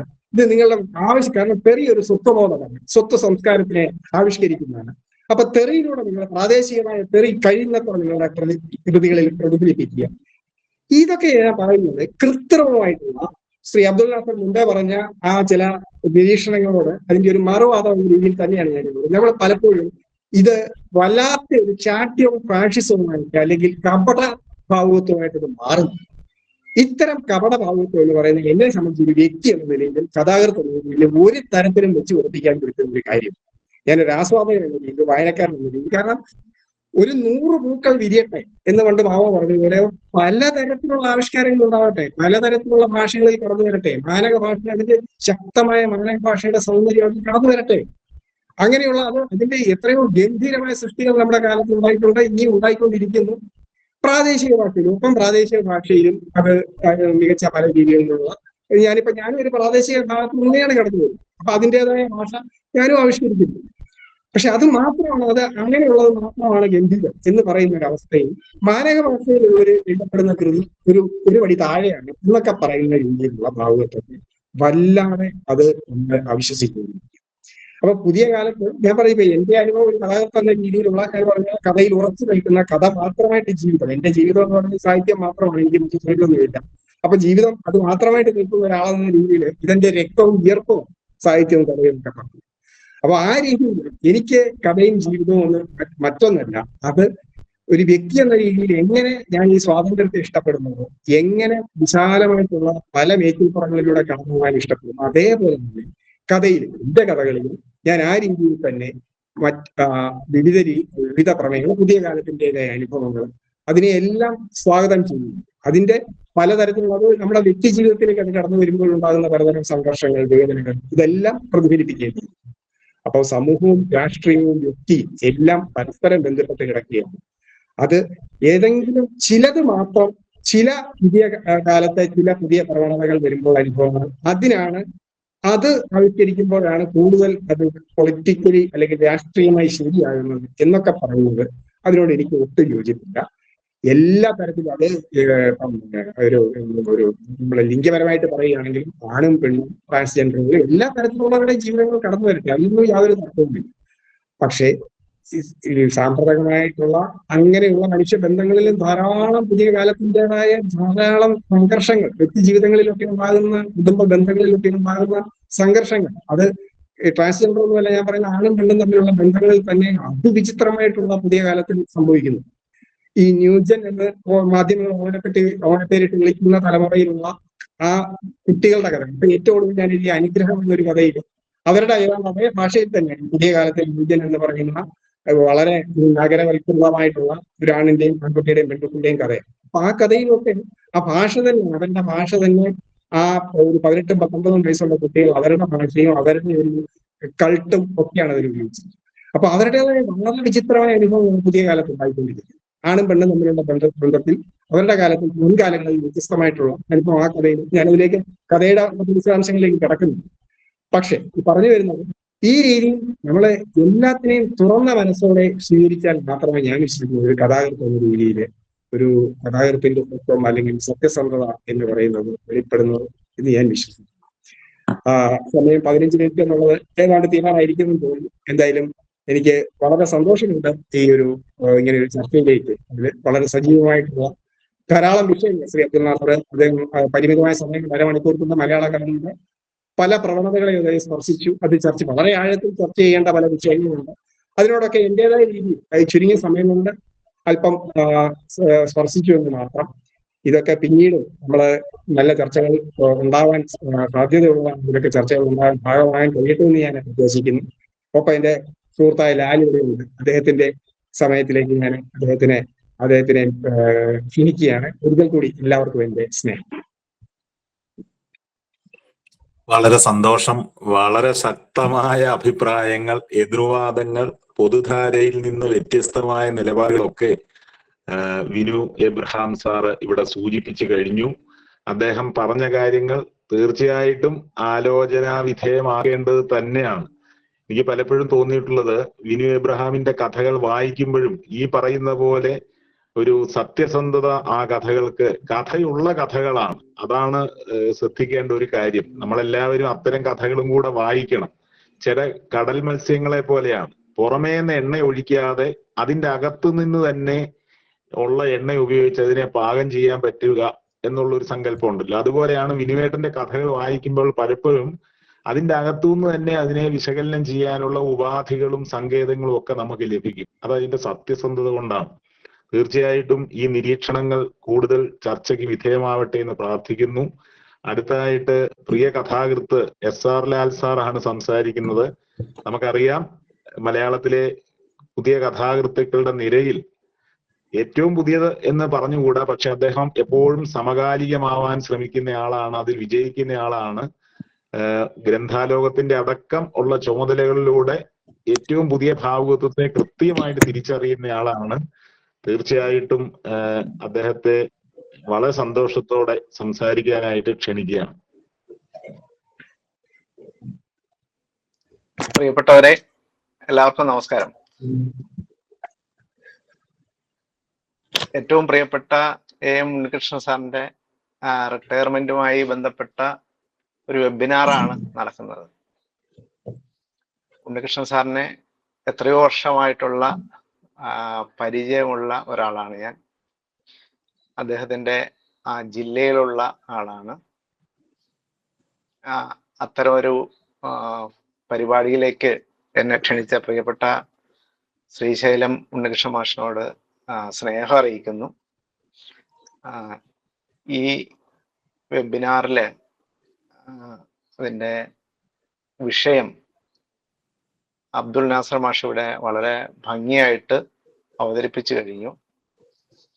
പ്രിയപ്പെട്ട വിനു എബ്രഹാം അതിനോടുള്ള അദ്ദേഹത്തിൻ്റെ പ്രതികരണം വളരെ മനോഹരമായി തന്നെ ഇവിടെ അവതരിപ്പിച്ചും കഴിയും.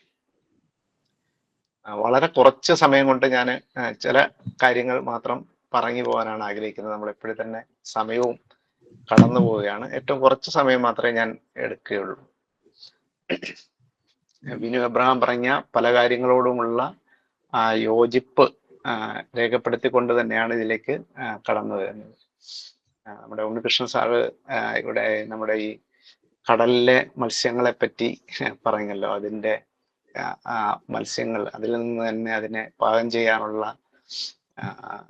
എണ്ണ കിട്ടുന്ന ഇതുപോലെ, അതുപോലെ തന്നെ ഈ കഥയുടെ കാര്യത്തിലും നമ്മുടെ ഈ കടലിൽ കൂടി പോകുന്ന ചെറിയ വള്ളങ്ങളിൽ പോയി മീൻ പിടിക്കുന്ന മനുഷ്യരെ നമുക്ക് വേണമെങ്കിൽ അതിൻ്റെ കൂട്ടത്തിൽ ചേർത്ത് വയ്ക്കാം. ഈ വൻകടലിലെ തുഴയെറിഞ്ഞു പോയി മീൻ പിടിക്കുന്ന മനുഷ്യരാണ് വലിയ കപ്പലുകളിൽ സഞ്ചരിച്ച് മീൻ പിടിക്കുന്നവരെക്കാൾ കൂടുതൽ കടലിനെ അറിയുന്നത് എന്ന് നമുക്ക് പറയാൻ പറ്റും. അതുപോലെ തന്നെ ഈ കടലിന്റെ മനുഷ്യ ജീവിതത്തിന്റെ അനുഭവങ്ങളെ അടുത്തു നിന്ന്, ഈ കടലിലെ തുഴവള്ളക്കാരെ പോലെ അടുത്തു നിന്ന് കാണുന്നവരാണ് യഥാർത്ഥത്തിൽ കഥാകൃത്തുക്കൾ. അത്രയും ആഴത്തിൽ കാണുന്നു, അത്രയും വിപുലമായി കാണുന്നു, അത്രയും അനുഭവിച്ചുകൊണ്ടാണ് അവർ കഥ മനുഷ്യരോട് പറയുന്നത്. എല്ലാ കാലത്തും എനിക്ക് തോന്നുന്നു എല്ലാ കാലത്തും കഥയ്ക്ക് ഈ സാമൂഹിക ബന്ധം കൂടുതലായിരുന്നു എന്ന് എനിക്ക് തോന്നുന്നുണ്ട്. അതായത് ഏത് കാലത്ത് എഴുത്തുകാരെ നോക്കിയാലും തകഴിയായാലും ബഷീറായാലും അന്നത്തെ കാലത്ത് അവര് ചീത്തക്കഥകൾ പോലുള്ള കഥകൾ എഴുതി സമൂഹത്തെ ഞെട്ടിച്ചവരാണ്. അന്നത്തെ കാലത്ത് ആ മനുഷ്യരൊക്കെ അവര് പറഞ്ഞ കഥയിൽ പെടുന്ന മനുഷ്യർ, അല്ലെങ്കിൽ അവർ ആവിഷ്കരിച്ച മനുഷ്യ ജീവിതമൊക്കെ കഥയിലേക്ക് കടന്നു വരാമോ എന്നുള്ളതിനെ പറ്റി അന്ന് വലിയ ആശങ്ക അന്നത്തെ നിരൂപകരും വായനക്കാരും ഒക്കെ പുലർത്തിയിരുന്നു. പിന്നീട് മനസ്സിലായി അത് വലിയൊരു സാഹിത്യം വരുത്തിയ വലിയൊരു മാറ്റമാണ്, ഇല്ലെങ്കിൽ ഒരു വിപ്ലവമാണ് എന്ന് ക്രമേണ നമ്മൾ തിരിച്ചറിയുന്നുണ്ട്. ഇത്തരം മനുഷ്യർ കൂടി ഇതിൻ്റെ അകത്തേക്ക് കടന്നു വരുന്നുണ്ട്. സാഹിത്യത്തിൽ ഇത്തരം മനുഷ്യർക്കും കഥയുണ്ട്, അവരുടെ കഥകളും പറയാനുള്ളതാണ്, അത് കേൾക്കാൻ വായനക്കാർക്ക് താല്പര്യമുണ്ട് എന്നുള്ള നിലയിലേക്ക് സാഹിത്യം മാറിക്കഴിഞ്ഞിരുന്നു. നമ്മുടെ എല്ലാ കാലത്തും ഇത്തരം ഈ ഒരു കഥകൾക്ക് എപ്പോഴും ഒരു വലിയ സാമൂഹിക ജീവിതം എന്ന് പറയുന്നതിന് വലിയൊരു സാധ്യത ഉണ്ടായിരുന്നു. എല്ലാ മനുഷ്യരെയും ഇങ്ങനെ ചേർത്ത് നിർത്തി അവരുടെ കഥകൾ പറയുക, അവരോട് പറയുക എന്നുള്ളത് കഥകളുടെ ഒരു പ്രത്യേകതയായിട്ട് തോന്നുന്നു. അത് എല്ലാ രാജ്യങ്ങളിലായാലും, നേരത്തെ പറഞ്ഞ ഷെഹറാസാദിന്റെ കഥയിലായാലും ഡക്കാമറൻ കഥയായാലും നമ്മുടെ കഥാസരിസാഗരമായാലും ഒക്കെ നമുക്ക് ഇത്തരം കാര്യങ്ങൾ കാണാൻ പറ്റും. പക്ഷെ ഈ കഥ എവിടെയോ വെച്ച് മലയാളത്തിൽ വായനക്കാരിൽ നിന്ന് അകന്നു പോകുന്ന ഒരു സാഹചര്യം ഉണ്ടായി എന്നുള്ളത് ഒരു വാസ്തവമായിരുന്നു. നമ്മുടെ NS മാധവന്റെ ചൂളൈമേട്ടിലെ ശവങ്ങൾ എന്ന് പറയുന്ന പുസ്തകത്തിന്റെ 2ാം പതിപ്പ് വരുമ്പോഴത്തേക്ക് അതിന്റെ ആമുഖമായിട്ട് NS മാധവൻ ഒരു കുറിപ്പ് എഴുതിയിരുന്നു. അതിൻ്റെ അകത്ത് അദ്ദേഹം പറഞ്ഞത് മലയാളത്തിലെ കഥ എന്തുകൊണ്ട് വീണ്ടും ഒരു സജീവമാകുന്നു, ഇല്ലെങ്കിൽ വായനക്കാരുടെ അടുത്തേക്ക് വരുന്നു എന്നുള്ളതിന്റെ കാരണമായിട്ട് അദ്ദേഹം ഒരു 3 ചെറിയ കാരണങ്ങൾ അദ്ദേഹം പറയുകയുണ്ടായി. അതിൽ ആദ്യത്തേത് ടി പത്മനാഭൻ എന്ന് പറയുന്ന ഒരു എഴുത്തുകാരൻ കഥയ്ക്ക് വേണ്ടി നടത്തിയ അല്ലെങ്കിൽ നടത്തിക്കൊണ്ടിരിക്കുന്ന വലിയൊരു പോരാട്ടത്തെക്കുറിച്ച് അദ്ദേഹം അതിൻ്റെ അകത്ത് പറഞ്ഞു.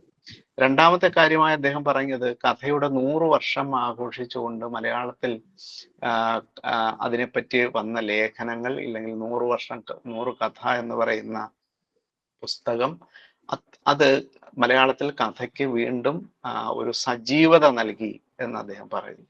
3ാമത്തെ കാരണമായിട്ട് അദ്ദേഹം പറഞ്ഞത് വളരെ രസകരമായ ഒരു കാര്യം, അന്ന് ടെലിവിഷനൊക്കെ വളരെ സജീവമായി ഉണ്ടായിരുന്ന കാലമാണ്. 90കളുടെ പകുതിക്ക് മുമ്പുള്ള ഒരു കാലത്താണ് ചൂളൈമേട്ടിലെ ശവങ്ങൾ വരുന്നത്, എൻ്റെ 2ാം പതിപ്പ് വരുന്നത്. അപ്പോൾ അതിൽ അദ്ദേഹം പറഞ്ഞത് ഒരു കഥ എന്ന് പറയുന്നത് ഒരു 10,000 വാക്കിനകത്തുള്ള ഒരു എഴുത്ത് രൂപമാണ് കഥ. മാത്രമല്ല ഇപ്പോഴത്തെ കഥ എന്ന് പറയുന്നത് ഒരു 24 മിനിറ്റ് കൊണ്ട് ഒരു വായനക്കാരന് വായിക്കാവുന്ന ഒരു കലാസൃഷ്ടിയാണ് കഥ. ഈ 24 മിനിറ്റ് ഇല്ലെങ്കിൽ 25 മിനിറ്റ് എന്താണ് എന്ന് ചോദിച്ചാൽ അതൊരു TV സീരിയലിന്റെ സമയമാണ്. അതായത് ഒരു ദൃശ്യമാധ്യമത്തെ എങ്ങനെയാണ് ഒരു കഥ എന്ന് പറയുന്ന ഒരു എഴുത്ത് രൂപം അതിജീവിക്കുന്നത് എന്നുള്ളതിനെ പറ്റി അദ്ദേഹം അതിൻ്റെ അകത്ത് പറയാൻ ശ്രമിച്ചതായിരുന്നു. യഥാർത്ഥത്തിൽ കഥ അന്നത്തെ കാലത്ത്, നേരത്തെ ഇവിടെ പറഞ്ഞ ഈ ആധുനികതയുടെ കാലത്ത് ഒരുപക്ഷെ കഥ വായിക്കുക എന്ന് പറയുന്നത് വലിയൊരു ദുഷ്കരമായി തീർന്ന ഒരവസ്ഥ. അപ്പോഴും അതിൻ്റെ അകത്ത് വേറിട്ട ശബ്ദങ്ങളായിട്ട് മലയാളത്തിൽ എഴുതിയിരുന്ന ധാരാളം കഥാകൃത്തുക്കൾ ഉണ്ടായിരുന്നു. CV ശ്രീരാമനെ പോലെ, SV വേണുഗോപൻ നായരെ പോലെയൊക്കെ ഇതിൽ നിന്ന് ഒഴിഞ്ഞ് തങ്ങളുടേതായ ശരികളിൽ കൂടി സഞ്ചരിച്ചുകൊണ്ട് പോയ മനുഷ്യരുണ്ടായിരുന്നു, എഴുത്തുകാരുണ്ടായിരുന്നു. അതേ കാര്യമാണ് ഇപ്പോഴും വിനുവും എബ്രഹാമും പറഞ്ഞത്. അതായത് ഇത്തരം വലിയ പുതിയ പരീക്ഷണങ്ങൾ നടക്കുമ്പോൾ തന്നെ തങ്ങളുടേതായ ശരികളിൽ കൂടി എഴുത്തുകാർ എല്ലാ കാലത്തും സഞ്ചരിച്ചു കൊണ്ടിരിക്കുന്നുണ്ട്. അതിൽ എനിക്കും എൻ്റെ പക്ഷവും എവിടെയെന്ന് ചോദിച്ചാൽ വിനു എബ്രഹാം പറഞ്ഞ ഈ മനുഷ്യബന്ധങ്ങളെ ആവിഷ്കരിക്കാനുള്ള എഴുത്തുകാരന്റെ എഴുത്തുകാരന്റെ അവസരങ്ങൾ ഒരിക്കലും അവസാനിക്കുന്നില്ല എന്നുള്ളതാണ്. നമ്മുടെ ചുറ്റുപാടുമുള്ള ബാഹ്യ ജീവിതത്തിനേക്കാൾ എത്രയോ വിപുലമായി നമ്മുടെ ആന്തരിക ജീവിതം, മനുഷ്യരുടെ ആന്തരിക ജീവിതം നമുക്ക് മുന്നിലുണ്ട്. അത് വലിയൊരു കടൽ പോലെ പരന്ന ബന്ധങ്ങളുടെ കഥകൾ പറയാൻ മനുഷ്യർക്ക്, എഴുത്തുകാർക്ക് എപ്പോഴും അവസരമുണ്ട് എന്നുള്ളതാണ്. അതിന്റെ ഒരു ഇതായിട്ട് ഒരു ഒരു ഒരു ഉദാഹരണമായി പറയാവുന്നുള്ളത്, ഇല്ലെങ്കിൽ എൻ്റെ പക്ഷത്തെ ഞാൻ എന്താണ് ശരിയെന്ന് സ്ഥാപിക്കാനായി ശ്രമിക്കുന്ന ഒന്നോ രണ്ടോ കാര്യങ്ങൾ പറയാം. എത്രയോ ബൗദ്ധികമായി ഉയർന്ന ഒരു എഴുത്തുകാരനായിരുന്നു OV വിജയൻ എന്ന് പറയുന്ന എഴുത്തുകാരൻ. വലിയ ബൗദ്ധിക ജീവിതം നയിച്ച ഒരു മനുഷ്യനാണ്. എത്രയോ കഥകൾ അദ്ദേഹം എഴുതി. പക്ഷെ നമ്മുടെ വായനക്കാരന്റെ ഉള്ളിൽ നിൽക്കുന്ന കഥ ഏതാണ് എന്ന് ചോദിച്ചാൽ നമുക്കതിൻ്റെ അകത്ത് മറുപടി കടൽ തീരത്ത് എന്ന് പറയുന്ന ഒരു കഥയോ ഇല്ലെങ്കിൽ കാറ്റ് പറഞ്ഞ കഥയോ എന്നുള്ളതാണ്. വിജയൻ എഴുതിയ എത്രയോ കഥകൾ നമുക്ക് മുന്നിലുള്ളപ്പോഴും നമ്മുടെ ഉള്ളിലേക്ക് കടന്നുപോയ കഥകളെ പറ്റിയാണ് ഞാൻ പറയുന്നത്. നമ്മുടെ മാധവിക്കുട്ടി എത്രയോ കഥ എഴുതിയപ്പോഴും അത് നമ്മുടെ ഉള്ളിൽ പിടിച്ചു നിൽക്കുന്ന കഥ എന്ന് പറയുന്നത് കോലാട് എന്ന് പറയുന്ന കഥയോ നെയ്പായസം എന്ന് പറയുന്ന കഥയോ ആയിരിക്കും. MT വാസുദേവൻ നായരുടെ പല കഥകളും നമ്മുടെ ഉള്ളിലേക്ക് കടന്നു നിൽക്കുന്നത് എന്തുകൊണ്ടാണ് എന്ന് ചോദിച്ചാൽ അതിൻ്റെ ഒരു വൈകാരിക ജീവിതം ഉണ്ട് എന്നുള്ളതാണ്. CV ശ്രീരാമന്റെ ഒട്ടുചെടി പോലുള്ള കഥകൾ നമ്മുടെ ഉള്ളിലേക്ക് കടന്നു നിൽക്കുന്നത് അതിൻ്റെ ഒരു മനുഷ്യ ബന്ധങ്ങളുടെ വൈകാരിക തലങ്ങളെ നമ്മുടെ ഉള്ളിലേക്ക് കടത്തിവിടുന്നത് കൊണ്ടാണ്. അപ്പോൾ ഇത്തരം വൈകാരിക ജീവിതങ്ങളെ പറ്റി പറയുന്ന കഥകളാണ് യഥാർത്ഥത്തിൽ നമ്മുടെ ഉള്ളിലെ മനസ്സിനെ സ്പർശിക്കുന്ന കഥകൾ എന്ന് വിശ്വസിക്കുന്ന ഒരാളാണ് ഞാൻ. ഇല്ലെങ്കിൽ അത്തരം കഥകളെ വായിക്കാൻ ഇഷ്ടപ്പെടുകയും അത്തരം കഥകൾ എഴുതണമെന്ന് ആഗ്രഹിക്കുകയും ചെയ്യുന്ന ഒരാൾ കൂടിയാണ് ഞാൻ. അത്തരം ഒരു മനുഷ്യ ബന്ധങ്ങളെ പറ്റി പറയുക എന്ന് പറയുന്നത് വളരെ നിസ്സാരമായ ഒരു കാര്യമല്ല. പെരിഫറലായിട്ടുള്ള ഒരുപാട് നമ്മുടെ സാമൂഹിക ജീവിതം അതൊന്നും വരണ്ട എന്നുള്ളതല്ല, നമ്മുടെ രാഷ്ട്രീയ ജീവിതം കടന്നു വരണ്ട എന്നുള്ളതല്ല. പക്ഷെ അതിനോടൊപ്പം തന്നെ ഇത്തരം ഒരു മാനുഷികമായ ബന്ധങ്ങളുടെ കഥകൾക്ക് വലിയൊരു സാധ്യത ഉണ്ട് എന്നുള്ളതാണ്. മറ്റൊരു കാര്യം, ഒരു കഥ എന്ന് പറയുന്നത്, ഈ കഥ എന്ന് പറയുന്നതിൽ തന്നെ നമ്മുടെ മനുഷ്യരെ ചേർത്ത് നിർത്തുക എന്ന് പറയുന്ന വലിയൊരു ഘടകമുണ്ട് കഥയ്ക്ക്. അതായത് നമ്മൾ ഈ കഥ പറയുന്ന മനുഷ്യരെ ഇഷ്ടപ്പെടാറുണ്ട്. നമ്മുടെ ഒരു സംഭവത്തിന്റെ വിവരണം തന്നെ നന്നായിട്ട് നമുക്ക് മുന്നിൽ അവതരിപ്പിക്കുന്നവരുടെ മുന്നിലിരുന്ന് അത് കേൾക്കാൻ നമുക്ക് വലിയൊരു കൗതുകമുണ്ട്. ഇത് തന്നെയാണ് ഒരു കഥ എന്ന് പറയുന്നതും. അതായത് ഒരു കഥ പറയലിന്റെ ശേഷി എന്ന് പറയുന്ന ഒരു കാര്യമാണ്. മറ്റൊന്ന്, ഏത് കഥയിലും ഒരു കഥയുണ്ടാകണം എന്നുള്ളതാണ്. ഈ മനുഷ്യര് എത്ര സങ്കീർണമായ ഒരു കഥയും വിഷമിച്ച് വായിക്കുമ്പോഴും അതിൽ നിന്ന് ഒരു വായനക്കാരൻ കണ്ടെത്താൻ ശ്രമിക്കുന്നത് അതിൻ്റെ ഉള്ളിൽ എന്താണ് കഥ, എന്താണ് ഇതിൽ പറഞ്ഞിരിക്കുന്ന കഥ എന്നുള്ളതാണ്. അപ്പോൾ അത്തരം ഒരു കഷ്ടപ്പെടുത്തൽ യഥാർത്ഥത്തിൽ ഒരു വായനക്കാരന് നമ്മൾ നൽകേണ്ടതുണ്ടോ എന്നുള്ളതൊരു ചോദ്യമാണ്. നമ്മൾ വായനക്കാരെ പീഡിപ്പിക്കാതെ അവനോട് എന്താണ് നമ്മൾ പറയാൻ ഉദ്ദേശിക്കുന്ന കാര്യം എന്നുള്ളത് വളരെ അവന് കൂടി മനസ്സിലാകുന്ന രീതിയിൽ ലളിതമായി എന്നാൽ അതിൻ്റെ കെട്ടുറപ്പോടുകൂടി അവതരിപ്പിക്കുന്നതായിരിക്കും ഒരു പക്ഷേ വായനക്കാരന് ഇഷ്ടപ്പെടുക. പുതിയ കാലത്ത് നമ്മുടെ ഈ TV പോലുള്ള മാധ്യമങ്ങളല്ല, അതിനേക്കാൾ കടന്ന് നമ്മുടെ കയ്യിലേക്ക് തന്നെ മൊബൈൽ ഫോൺ എത്തിക്കഴിഞ്ഞ ഒരു കാലത്ത് ഒരു വായനക്കാരനെ ഒരു കഥ കൊണ്ട് നമ്മൾ പിടിച്ചിരുത്തുക എന്ന് പറയുന്നത് ഒട്ടും എളുപ്പമുള്ള ഒരു കാര്യമല്ല. ആദ്യത്തെ നമ്മൾ നേരത്തെ പറയും 2 പാരഗ്രാഫോ 1 പേജോ ആണ് ഒരു എഴുത്തുകാരൻ ഒരു വായനക്കാരൻ നൽകുന്ന സൗജന്യം എന്ന് നമ്മൾ പറയാറുണ്ട്. അതായത് ഈ 1 പേജ് ബാക്കി കഥ വായിക്കാൻ അവനൊരു പ്രേരണ നൽകുന്നുണ്ടോ എന്നുള്ളതാണ് ഒരു ചോദ്യം. അപ്പോൾ ആ പ്രേരണ 1 പേജിൽ വെച്ച് അവസാനിക്കുകയാണെങ്കിൽ എഴുത്തുകാരന്റെ കഥ കഴിഞ്ഞു എന്നുള്ളതാണ്. പക്ഷെ ഇപ്പോൾ ആ 1 പേജ് പോലും ഇല്ല, ഏകദേശം 1 പാരഗ്രാഫ് കൊണ്ട് ഒരു കഥയെ ഒരു വായനക്കാരൻ ഇത് വായിക്കണോ തുടരണോ വേണ്ടയോ എന്നുള്ള കാര്യത്തിലേക്ക് അവൻ എത്തിച്ചേരുന്ന ഒരു പുതിയ കാലത്താണ് യഥാർത്ഥത്തിൽ പുതിയ കാലത്തെ എഴുത്തുകാർ. ഞാനും വിനു എബ്രഹാമും പുതിയ കാലത്തെ എഴുത്തുകാരും ഒക്കെ കഥയെ ഇല്ലെങ്കിൽ അഭിമുഖീകരിച്ചു കൊണ്ടിരിക്കുന്നത്. അത് എത്ര ഭംഗിയായി ഇല്ലെങ്കിൽ നമ്മൾ ആവിഷ്കരിക്കുന്നത് എഴുത്തുകാരിലേക്ക്, വായനക്കാരിലേക്ക് എത്തിക്കാൻ പറ്റും എന്നുള്ളതാണ് പ്രധാനപ്പെട്ട ഒരു ചോദ്യം. പിന്നൊന്ന്, പുതിയ കാലത്തെ കഥകളിൽ കണ്ടുവരുന്ന ഒരു കാര്യം, ഞാൻ അതിനെ അനുകൂലിക്കുന്നുണ്ടോ പ്രതികൂലിക്കുന്നുണ്ടോ എന്നുള്ളതല്ല, അതിൻ്റെ ഒരു ഹിംസ എന്ന് പറയുന്നത്, ഹിംസാത്മകമായ ഒരു ലോകം നമുക്ക് ചുറ്റുമുണ്ട്. അപ്പോഴാ ഹിംസയുടെ ലോകത്തെ യാതൊരു മറയും കൂടാതെ പുതിയ കാലത്തെ എഴുത്തുകാർ കൊണ്ടുവരുന്നു എന്നുള്ളത് പലപ്പോഴും കഥയിൽ കാണുന്ന ഒരു കാര്യമാണ്, വായിക്കുമ്പോൾ തോന്നിയിട്ടുള്ള ഒരു കാര്യമാണ്. പണ്ട് നമ്മുടെ ഈ ക്ലാസിക് കലകൾ ഒക്കെ തന്നെ ഈ ഇത്തരം യുദ്ധത്തെയും കൊലപാതകത്തെയൊക്കെ ഒരു അത്രയും ദൃശ്യവൽക്കരിക്കാതെ ഒന്ന് ഒളിച്ചു പറയുക എന്നുള്ളൊരു ഒരു സങ്കല്പം ഉണ്ടായിരുന്നു. പക്ഷെ ഇപ്പോഴത്തെ കാലത്ത് അതിനെല്ലാം തന്നെ അത്തരം പൊതിഞ്ഞു പറയലുകൾ ഒന്നും തന്നെ പുതിയ കാലത്തെ കഥകൾ ആവിഷ്കരിക്കാനായിട്ട് പലപ്പോഴും ശ്രമിച്ചു കാണുന്നുണ്ട്. മറ്റൊരു കാര്യവും കൂടി, ഒന്ന്, വളരെ നമ്മുടെ ടി പത്മനാഭന്റെ ഉൾപ്പെടെയുള്ള കഥകൾ പലപ്പോഴും പഴയകാല മാധവിക്കുട്ടിയുടെ കഥകളൊക്കെ തന്നെ എടുത്തു നോക്കിയാൽ അതിൻ്റെ ദൈർഘ്യം വളരെ കുറവായിരുന്നു എന്നുള്ളതാണ്. പുതിയ കാലത്തെ കഥകൾ കുറച്ചുകൂടി ദൈർഘ്യമേറിയ കഥകളാണ്. പൊതുവെ കണ്ടുവരുന്ന ഒരു സ്വഭാവത്തെക്കുറിച്ചാണ് ഞാൻ പറയുന്നത്. ദൈർഘ്യമേറിയ കഥകളാണ്. അതിനോട് അത് ദൈർഘ്യം കുറഞ്ഞ കഥകളായിരിക്കണം എന്നുള്ളൊരു അഭിപ്രായം എനിക്കില്ല. പണ്ട് നമ്മൾ ഈ കഥകളെ കുറിച്ച് പറയുമ്പോഴത്തേക്ക്, നേരത്തെ പറയുമ്പോഴത്തേക്ക്, നമ്മൾ ഈ ഒരു ഇരുട്ടത്ത് തെളിക്കുന്ന ഒരു ടോർച്ചിന്റെ വെളിച്ചം ചെന്ന് വീഴുന്ന ഒരു സ്ഥലത്തിനെ കുറിച്ച് അതുപോലെയാണ് ഒരു കഥ ആവിഷ്കരിക്കുന്നത് എന്ന് നമ്മൾ പറയാറുണ്ടായിരുന്നു. അതായത് അത്രയും സ്ഥലത്തെയാണ് നമ്മൾ ആവിഷ്കരിക്കുന്ന ഒരു കഥയിൽ കൂടി. ഇപ്പോൾ അത് കുറച്ചുകൂടി ആ വെളിച്ചത്തിന്റെ വ്യാപ്തി കുറച്ചുകൂടി വലുതായിട്ടുണ്ട്. അതായത് കുറച്ചുകൂടി ദൃശ്യപരത ഇല്ലെങ്കിൽ കഥാപാത്രങ്ങളെ ആവിഷ്കരിക്കാൻ ഇല്ലെങ്കിൽ അതിനെ ഒന്നുകൂടി ഒലിപ്പിച്ചെടുക്കാനുള്ള എഴുത്തുകാരന്റെ ശ്രമം, ഇതെല്ലാം തന്നെ കുറച്ചുകൂടി വലുതായിട്ടുണ്ട്. അതുകൊണ്ട് തന്നെയാണ് ഈ കഥകൾക്ക് കുറച്ചുകൂടി വലിപ്പം വന്നിട്ടുള്ളത് എന്ന് എനിക്ക് തോന്നിയിട്ടുണ്ട്.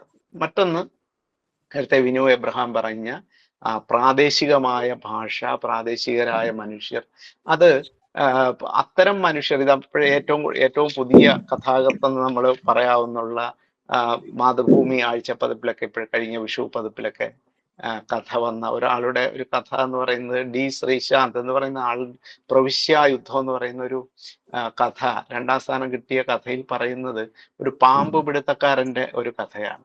അപ്പോൾ അതുപോലുള്ള ചില കാവുകൾ, ചില പ്രദേശങ്ങൾ, അത്തരം പ്രദേശങ്ങളെല്ലാം തന്നെ ഇതിൻ്റെ അകത്ത് കടന്നു വരുന്നത്. അതായത് കേരളത്തിന്റെ ഒരു പ്രദേശവും ഈ കഥകളിൽ നിന്ന് മാറി നിൽക്കുന്നില്ല എന്നുള്ളതാണ്. അബ്ദുൽ നാസർ മാഷ് നേരത്തെ പറഞ്ഞു കഴിഞ്ഞു, ഒരു കേരളത്തിന്റെ കൃത്യമായ ഒരു ചരിത്രം, ഏകദേശം ആരും പറയാത്ത ചരിത്രത്തെ ആവിഷ്കരിക്കാനുള്ള ശ്രമമാണ് യഥാർത്ഥത്തിൽ വർത്തമാനകാലത്തിൽ കഥകൾ ആവിഷ്കരിച്ചു കൊണ്ടിരിക്കുന്നത് എന്നാണ് എനിക്ക് പലപ്പോഴും തോന്നിയിട്ടുള്ളത്. ഇല്ലെങ്കിൽ അതെൻ്റെ കഥകളെ മുൻനിർത്തിയിട്ടല്ല, പലപ്പോഴും കാണുന്ന കഥകൾ, നമ്മൾ വായിക്കുന്ന കഥകൾ, കഥയെ സ്നേഹത്തോടെ പിന്തുടരുന്ന ആൾ എന്നുള്ള നിലയിലൊക്കെ ഉള്ള ചില കാര്യങ്ങളാണ് ഞാൻ പറയാൻ ശ്രമിച്ചത്. അതിനെ പുതിയ കാലത്ത് പലപ്പോഴും നമ്മുടെ ഈ നിരൂപകരുടെ ശ്രദ്ധയൊക്കെ കഥാകൃത്തുക്കളുടെ മേൽ വന്ന് വീഴുന്നുണ്ടോ എന്നുള്ളൊരു സംശയമൊക്കെ പലപ്പോഴും പലരും പ്രകടിപ്പിക്കാറുണ്ട്. എത്രയോ മാത്രം കഥാകൃത്തുക്കൾ മലയാളത്തിൽ സജീവമായി എഴുതിക്കൊണ്ടിരിക്കുന്ന ഒരു കാലമാണ്. പലപ്പോഴും ഈ നിരൂപകരുടെ, പണ്ടത്തെ പോലെ ഒരു നിരൂപകൻ വന്ന് പറഞ്ഞിട്ട് ഒരു കഥാകൃത്ത് മുന്നിലേക്ക് വരികയോ പിന്നിലേക്ക് പോകുകയോ ഒന്നും ചെയ്യുന്നില്ല. നല്ല വായനക്കാർ ഉള്ളൊരു മലയാളി സമൂഹം എന്ന് പറയുന്നത് അത്രയും ശ്രദ്ധയോടെ സാഹിത്യത്തെ പിന്തുടരുകയും നല്ലതിനെ കൈനീട്ടി സ്വീകരിക്കുകയൊക്കെ ചെയ്യുന്ന ഒരു സമൂഹമായിട്ടാണ് എനിക്ക് തോന്നിയിട്ടുള്ളത്. നല്ല കഥകളെ അവർ ചേർത്ത് പിടിക്കാനും അതിനെ വായനാ സമൂഹത്തിന്റെ മുന്നിലേക്ക്, ശ്രദ്ധയിലേക്ക് കൊണ്ടുവരുവാനൊക്കെ ഉള്ളൊരു ശ്രമം പലപ്പോഴും നടത്തിയിട്ടുണ്ട്. യഥാർത്ഥത്തിൽ ഈ കഥാചർച്ച പോലും, ഇങ്ങനെ ഒരു ഒരു വെബിനാർ പോലും അതിനുള്ള ഒരു ശ്രമം നിരൂപകരായിട്ടുള്ള പലരും, ശ്രീചലം ഉണ്ണികൃഷ്ണ മാഷിനെ പോലെയുള്ള, അബ്ദുൽ നാസർ മാഷിനെ പോലുള്ള, കഥയെ ഏറ്റവും നന്നായിട്ട് പഠിച്ചിട്ടുള്ള എം ഉണ്ണികൃഷ്ണ സാറിനെ പോലുള്ള നിരവധി പേർ പങ്കെടുക്കുന്ന ഒരു ജയകൃഷ്ണ മാഷുണ്ട്. അവരൊക്കെ തന്നെ കഥയൊക്കെ, സാഹിത്യത്തെയൊക്കെ വളരെ ശ്രദ്ധയോടെ കാണുന്ന ആൾക്കാരാണ്. അതുപോലെ തന്നെ വിദ്യാർത്ഥികളുണ്ട്. അവരെല്ലാം കൂടി ഈ മലയാളത്തിലെ കഥയെ വായിച്ചും പറഞ്ഞും എഴുതിയൊക്കെ ഇനിയും മുന്നോട്ട് കൊണ്ടുപോകും എന്നാണ് എൻ്റെ ഒരു വിശ്വാസം.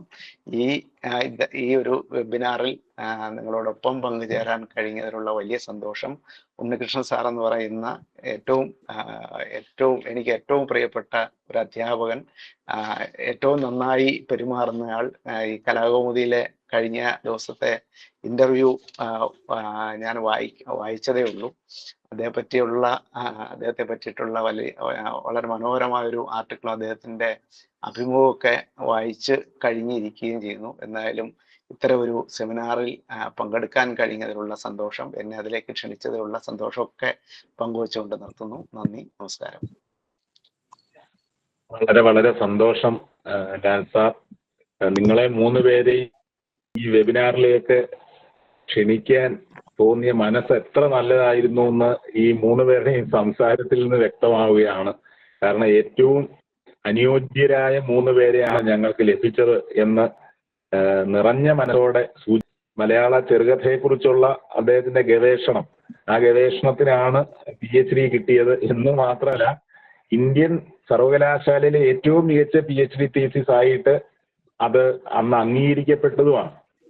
അപ്പം മലയാള ചെറുകഥയെക്കുറിച്ച് OV വിജയൻ, സക്കറിയ, M മുകുന്ദൻ ഈ 3 പേരുടെ കഥകളെ അധികരിച്ചുള്ള ഏറ്റവും മികച്ച പഠനമായിരുന്നു അത്. പിന്നീട് ഇലയും ചിതാകാശവും എന്ന പേരിൽ പുസ്തക രൂപത്തിലും വന്നിട്ടുണ്ട് എന്ന് നമുക്കറിയാം. അപ്പൊ സാറിനോടുള്ള ഒരു ആദരവ് ഇന്നത്തെ വെബിനാറിൽ പ്രത്യേകമായിട്ട് സൂചിപ്പിക്കപ്പെടുകയാണ്. എന്തായാലും നാസർ മാഷ് നമ്മളോട് പ്രതികരിച്ചുകൊണ്ട് സംസാരിക്കുന്ന ഒരു 10 മിനിറ്റ്, അത് കഴിഞ്ഞാൽ നമുക്കിത് അവസാനിപ്പിക്കാം.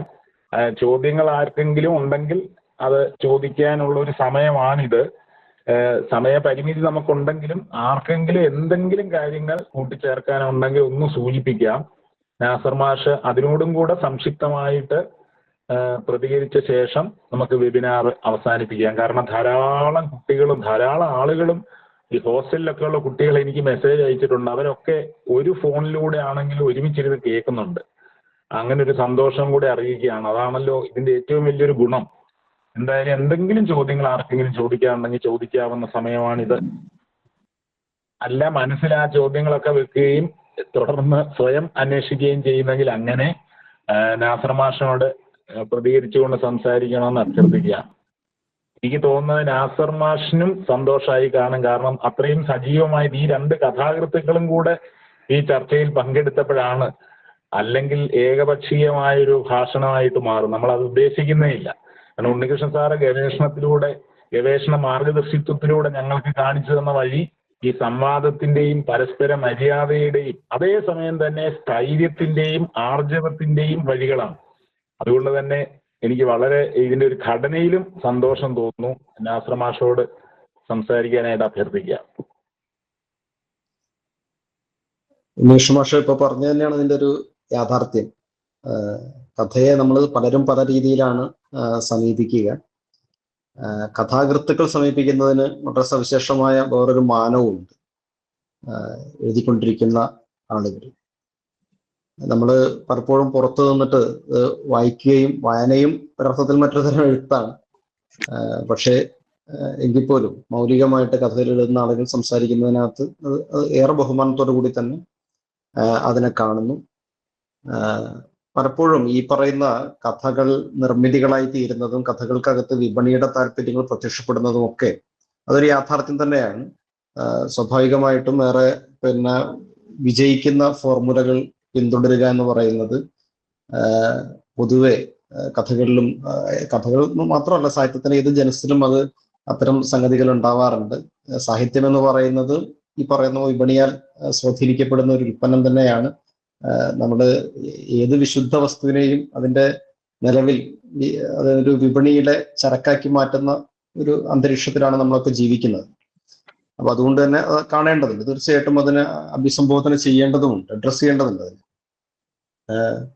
നമ്മൾ ഈ ചർച്ചയിൽ വരാതെ പോയ ഒരുപാട് കാര്യങ്ങൾ പലരും ഇതിനകത്ത് സൂചിപ്പിക്കേണ്ടായി. നേരത്തെ SR ലാൽ സാറിനെ പോലുള്ള സൂചിപ്പിച്ച ഹിംസ്, രണ്ടുപേരിൽ ആരാണ് സൂചിപ്പിച്ചെന്നുള്ളത് എനിക്ക് പെട്ടെന്ന് ഓർമ്മ വരുന്നത്.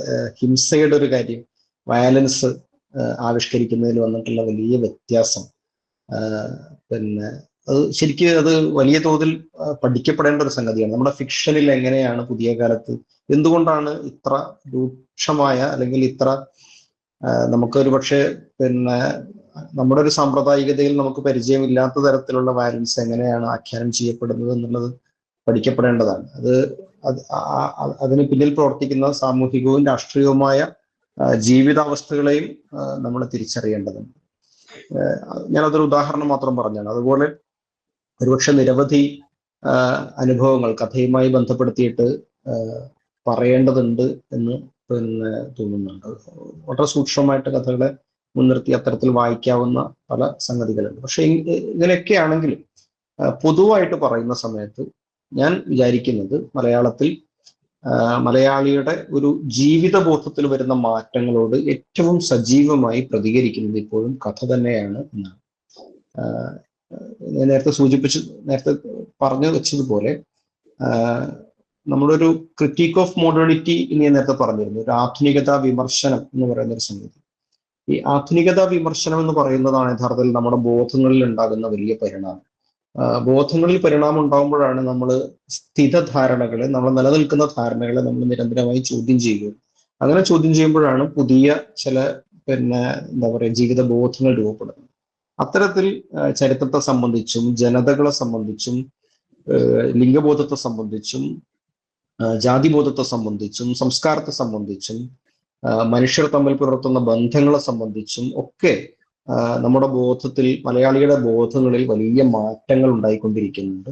ആ മാറ്റങ്ങളെ ഏറ്റവും സജീവമായി പിടിച്ചെടുക്കുന്ന ആന്റിനകൾ ഒരുപക്ഷെ മലയാളത്തിലെ കഥകൾക്കാണ് ഉള്ളത് എന്ന് എനിക്ക് തോന്നുന്നു. ഒരുപാട് കഥകൾ വേണമെങ്കിൽ അത്തരത്തിൽ നമുക്ക് എടുത്തു പറയാവുന്നതാണ്. പക്ഷെ ഞാൻ കഥകളുടെ പേര് പറയുന്ന വിശദാംശങ്ങളിലേക്ക് പോകുന്നില്ല. ഇത്തരമൊരു വെബിനാർ സംഘടിപ്പിച്ചതിന് ഈ ഉണ്ണികൃഷ്ണൻ മാഷിന്റെ ശിഷ്യന്മാരെ ഞാൻ അഭിനന്ദിക്കുന്നു. കാരണം ഒരു വെബിനാറും അല്ലെങ്കിൽ ഒരു സെമിനാറുകളും യഥാർത്ഥത്തിൽ സെമിനാർ പ്രബന്ധങ്ങളിലോ അല്ലെങ്കിൽ അവതരണങ്ങളിലോ മാത്രം അവസാനിക്കുന്നതല്ല. അതിനും അപ്പുറത്ത് തുടർന്നുള്ള ചർച്ചകൾക്ക് അവ പ്രേരകമാവുക, തുടർന്നുള്ള അന്വേഷണങ്ങൾക്ക് അവ പ്രേരകമാവുക, തുടർന്നുള്ള ചില സാധ്യതകളിലേക്ക് അത് വികസിക്കുക എന്നുള്ളതാണ് അതിന്റെ സാർത്ഥകത്വം എന്ന് പറയുന്നത്. അതാണ് ആ അർത്ഥത്തിൽ ഞാൻ വിചാരിക്കുന്ന ഈ വെബിനാർ, ഈ രണ്ട് കഥാകൃത്തുക്കളുടെ സംസാരത്തോടു കൂടി തന്നെ ഈ സെമിനാർ സാർത്ഥകമായിരിക്കുന്നു. കാരണം എഴുത്തുകാർ എന്നുള്ള നിലയിൽ ഇപ്പോ വളരെ സജീവമായി ഇടപെട്ടുകൊണ്ടിരിക്കുന്ന എഴുത്തുകാർ എന്നുള്ള നിലയിൽ കഥകളെ കുറിച്ചുള്ള, ഇപ്പോൾ വന്നുകൊണ്ടിരിക്കുന്ന കഥകളെ കുറിച്ചും തങ്ങളുടെ കഥകളെ കുറിച്ചുമുള്ള നിലപാടുകൾ പ്രഖ്യാപിക്കുകയാണ് അവര് ചെയ്തത്. ആ അർത്ഥത്തിൽ ഈ അന്വേഷണങ്ങളുടെ വളരെ സവിശേഷമായ ചില പുതിയ സാധ്യതകളിലേക്ക്, പുതിയ അന്വേഷണങ്ങളിലേക്ക് അത് വഴി തുറക്കുന്നുണ്ട്. ആ വഴിയിൽ വിദ്യാർത്ഥികൾക്ക്, ഈ വെബിനാറിൽ പങ്കെടുത്തുകൊണ്ടിരിക്കുന്ന വിദ്യാർത്ഥികൾക്ക്, ഗവേഷകർക്ക്, കഥാ തൽപരർക്ക് സഞ്ചരിക്കാൻ ആവും എന്നാണ് ഞാൻ കരുതുന്നത്. അതിനുള്ള സാധ്യതകൾ ഈ വെബിനാർ നൽകട്ടെ എന്ന് ആശംസിച്ചുകൊണ്ട് ഉണ്ണികൃഷ്ണൻ പ്രൊഫസർ ഉണ്ണികൃഷ്ണൻ സാറിന് അദ്ദേഹത്തിന് എല്ലാ ആശംസകളും അർപ്പിച്ചുകൊണ്ട് ഞാൻ അവസാനിക്കും. സന്തോഷം. നമ്മൾ ഈ വെബിനാറിന്റെ അവസാന ഘട്ടത്തിലേക്ക് കടക്കുകയാണ്. എല്ലാവരോടും സൂചിപ്പിക്കാനുള്ള ഒരു കാര്യം, നമ്മൾ ആകെ 5 വെബിനാറുകളാണ് സംഘടിപ്പിക്കുന്നത്. 2 എണ്ണം ഇന്നോടുകൂടി കഴിയുന്നു. 3ാമത്തെ വെബിനാർ മെയ് മാസം 6-ാം തീയതി, അതായത് തിങ്കളാഴ്ച വൈകുന്നേരം 7 മണിക്ക് ഇതേപോലെ നടക്കും. അന്ന് വിഷയം അവതരിപ്പിക്കുന്നത് KM നരേന്ദ്രനാണ്. അദ്ദേഹം അവതരിപ്പിക്കുന്ന വിഷയം വളരെ സവിശേഷമായ വിഷയമാണ്. ജനപ്രിയ സംസ്കാരവും നമ്മുടെ സാഹിത്യ വിമർശനവും അതിന്റെ ഭാവുകത്വത്തിൽ വന്ന പരിവർത്തനവുമായിട്ട് ബന്ധപ്പെടുത്തിയാണ് സ്വയം ചിന്തിക്കുകയും അന്വേഷിക്കുകയും ഒക്കെ ചെയ്യുന്ന ആളാണ് KM നരേന്ദ്രൻ എന്ന് നമുക്കറിയാം. അദ്ദേഹമാണ് വിഷയം അവതരിപ്പിക്കുന്നത്. അതിനോട് പ്രതികരിച്ചുകൊണ്ട് ഡൽഹി സർവകലാശാലയിലെ മലയാള വിഭാഗത്തിലെ അസിസ്റ്റന്റ് പ്രൊഫസർ നിരൂപകൻ കൂടിയായ ഡോക്ടർ P. ശിവപ്രസാദ്, അതോടൊപ്പം തന്നെ ഡോക്ടർ ജെനിമോൾ കെ വി മാടായി കോളേജിലെ അധ്യാപികയാണ്.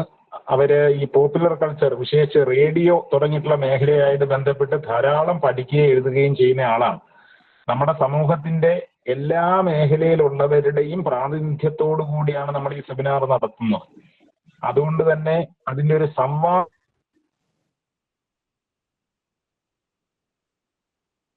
സ്വഭാവം, അതിന്റെ ഒരു പ്രാതിനിധ്യ സ്വഭാവം കൂടെ വ്യക്തമാണ്. അപ്പൊ നമ്മള് ഈ 6-ാം തീയതി എല്ലാവരുടെയും സാന്നിധ്യം ഉണ്ടാവണമെന്ന് അഭ്യർത്ഥിക്കുകയാണ്. പരമാവധി വിദ്യാർത്ഥികളെ പങ്കെടുപ്പിക്കാൻ ശ്രമിക്കണം. 6-ാം തീയതി ഇന്നത്തെ വെബിനാറിൽ പങ്കെടുത്തവർക്ക് നന്ദി പറയുന്നത് ഞങ്ങളുടെ തന്നെ കൂട്ടത്തിൽ നിന്ന് സാറിന്റെ വിദ്യാർത്ഥി കൂടിയായ, ഇപ്പോൾ അധ്യാപികയായ ഇടുക്കി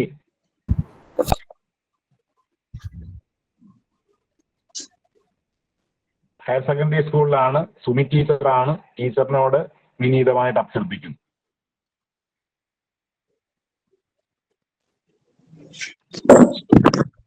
പ്രിയമുള്ളവരെ, എല്ലാവർക്കും നമസ്കാരം. ഏറെ ആദരണീയനായ ഡോക്ടർ AM ഉണ്ണികൃഷ്ണൻ സാർ, ഇന്ന് നമ്മോടൊപ്പം വിശിഷ്ടാതിഥികളായി ചേർന്നിട്ടുള്ള ശ്രീ ശങ്കരാചാര്യ സംസ്കൃത സർവകലാശാലയിലെ അസോസിയേറ്റ് പ്രൊഫസർ ആയിട്ടുള്ള ഡോക്ടർ MC അബ്ദുൾ സാർ, അതുപോലെ തന്നെ മലയാള ചെറുകഥയിലെ മുൻനിരക്കാരായിട്ടുള്ള ശ്രീ വിനു എബ്രഹാം, അതുപോലെ ശ്രീ SR ലാൽ, ഇന്ന് സെമിനാറിൽ പങ്കെടുത്തുകൊണ്ടിരിക്കുന്ന ഏറെ പ്രിയമുള്ളവരെ, ഇത് വളരെയധികം സന്തോഷമുള്ള ഒരു ദിവസമാണ്. കാരണം ഒന്നാമത്തെ വെബിനാർ പോലെ തന്നെ വളരെ മനോഹരവും ഗംഭീരവുമായ അവതരണം കൊണ്ട് ശ്രദ്ധേയമായി നമ്മുടെ ഈ 2ാമത്തെ വെബിനാറും എന്നുള്ളത് തന്നെയാണ്. മലയാള ചെറുകഥയിൽ വികസിതമായിക്കൊണ്ടിരിക്കുന്ന അനുഭവ മണ്ഡലങ്ങളെയും അവയുടെ വ്യത്യസ്തതകളെയും എല്ലാം വളരെ കൃത്യമായി അടയാളപ്പെടുത്താൻ നമ്മുടെ വിശിഷ്ടാതിഥിയായ ഏറ്റവും ആദരണീയയായ ഡോക്ടർ MC അബ്ദുൾ നാസർ സാറിന് കഴിഞ്ഞു എന്നുള്ളത് തന്നെയാണ്. അദ്ദേഹം പറഞ്ഞതുപോലെ തന്നെ കേരളീയമായ ഒരു നേരിന്റെ അന്വേഷണമായി നമ്മുടെ മലയാള ചെറുകഥകൾ മാറിക്കൊണ്ടിരിക്കുകയാണ്. ആ ചെറുകഥയുടെ ഭാവുകത്വ പരിണാമത്തെ വളരെ സൂക്ഷ്മമായും സമഗ്രമായും വിലയിരുത്തിയ ശ്രീ ശങ്കരാചാര്യ സംസ്കൃത സർവകലാശാലയിലെ associate professor doctor MC Abdul Nasser സാറിന് ഏറ്റവും ഹൃദയം നിറഞ്ഞ നന്ദി അറിയിക്കുന്നു. അതുപോലെ തന്നെ അദ്ദേഹത്തിന്റെ അവതരണത്തോട് ഏറെ ക്രിയാത്മകമായി പ്രതികരിച്ച ശ്രീ വിനു എബ്രഹാം സാർ, നമ്മുടെ പുതുതലമുറയിലെ ചെറുകഥാകൃത്ത്. അദ്ദേഹത്തിന്റെ എഴുത്ത് തന്നെ വളരെ വ്യത്യസ്തമാണ്. അദ്ദേഹം പറഞ്ഞതുപോലെ പുതിയ അവസ്ഥകളുടെ പ്രതിഫലനം എങ്ങനെയാണ് മലയാള ചെറുകഥയിൽ കാണുന്നതെന്ന് വളരെ സൂക്ഷ്മമായി തന്നെ അടയാളപ്പെടുത്തിക്കൊണ്ടാണ് അദ്ദേഹം സംസാരിച്ചത്. കൃത്രിമമായി സൃഷ്ടിക്കുന്ന ഭാവുകത്വത്തിന് പിന്നാലെ പോകാതെ തികച്ചും നൈസർഗികമായി മുന്നോട്ട് പോകുന്നതാണ് തന്റെ നിലപാടെന്ന് വളരെ ശക്തമായി തന്നെ അദ്ദേഹം പറയുകയുണ്ടായി. അദ്ദേഹത്തിന് ഞങ്ങൾ മലയാളം കൂട്ടായ്മയുടെ പേരിൽ ഏറെ ഹൃദ്യമായ നന്ദി അറിയിക്കുന്നു. എല്ലാ മനുഷ്യരെയും തന്നെ ചേർത്ത് നിർത്തുന്ന ഒരു സാമൂഹിക ജീവിതം മലയാള ചെറുകഥയിൽ ഉടനീളം കാണാമെന്നും, അതുപോലെ മനുഷ്യബന്ധങ്ങളെ ആവിഷ്കരിക്കാനുള്ള അവസരങ്ങൾ ഒരിക്കലും അവസാനിക്കുന്നില്ല. ചുറ്റുപാടുമുള്ള പരിസരങ്ങളിലെ സവിശേഷതകളെല്ലാം അസ്തമിച്ചാൽ പോലും മനുഷ്യരുടെ ആന്തരിക ജീവിതം എപ്പോഴും വായനക്കാരന്റെ മനസ്സിൽ തങ്ങി നിൽക്കത്തക്ക വിധത്തിൽ വൈവിധ്യമാർന്ന രീതിയിൽ ആവിഷ്കരിക്കാനാവുമെന്ന് നമ്മോട് പറഞ്ഞ ശ്രീ SR ലാൽ സാറിനും ഏറ്റവും ഹൃദയം നിറഞ്ഞ നന്ദി അറിയിക്കുന്നു.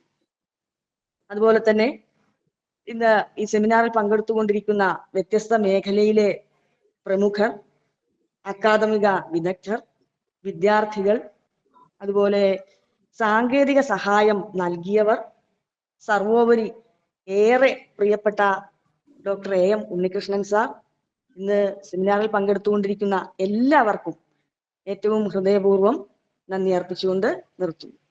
അപ്പോൾ നമുക്ക് അവസാനിപ്പിക്കാം അല്ലേ? അപ്പൊ എല്ലാവരോടും പ്രത്യേകമായിട്ട് ഞങ്ങൾ എല്ലാവരും നന്ദി പറയുകയാണ്. ഈ തിരക്കിനിടയിലും വന്നല്ലോ, എല്ലാവർക്കും സന്തോഷം, നന്ദി.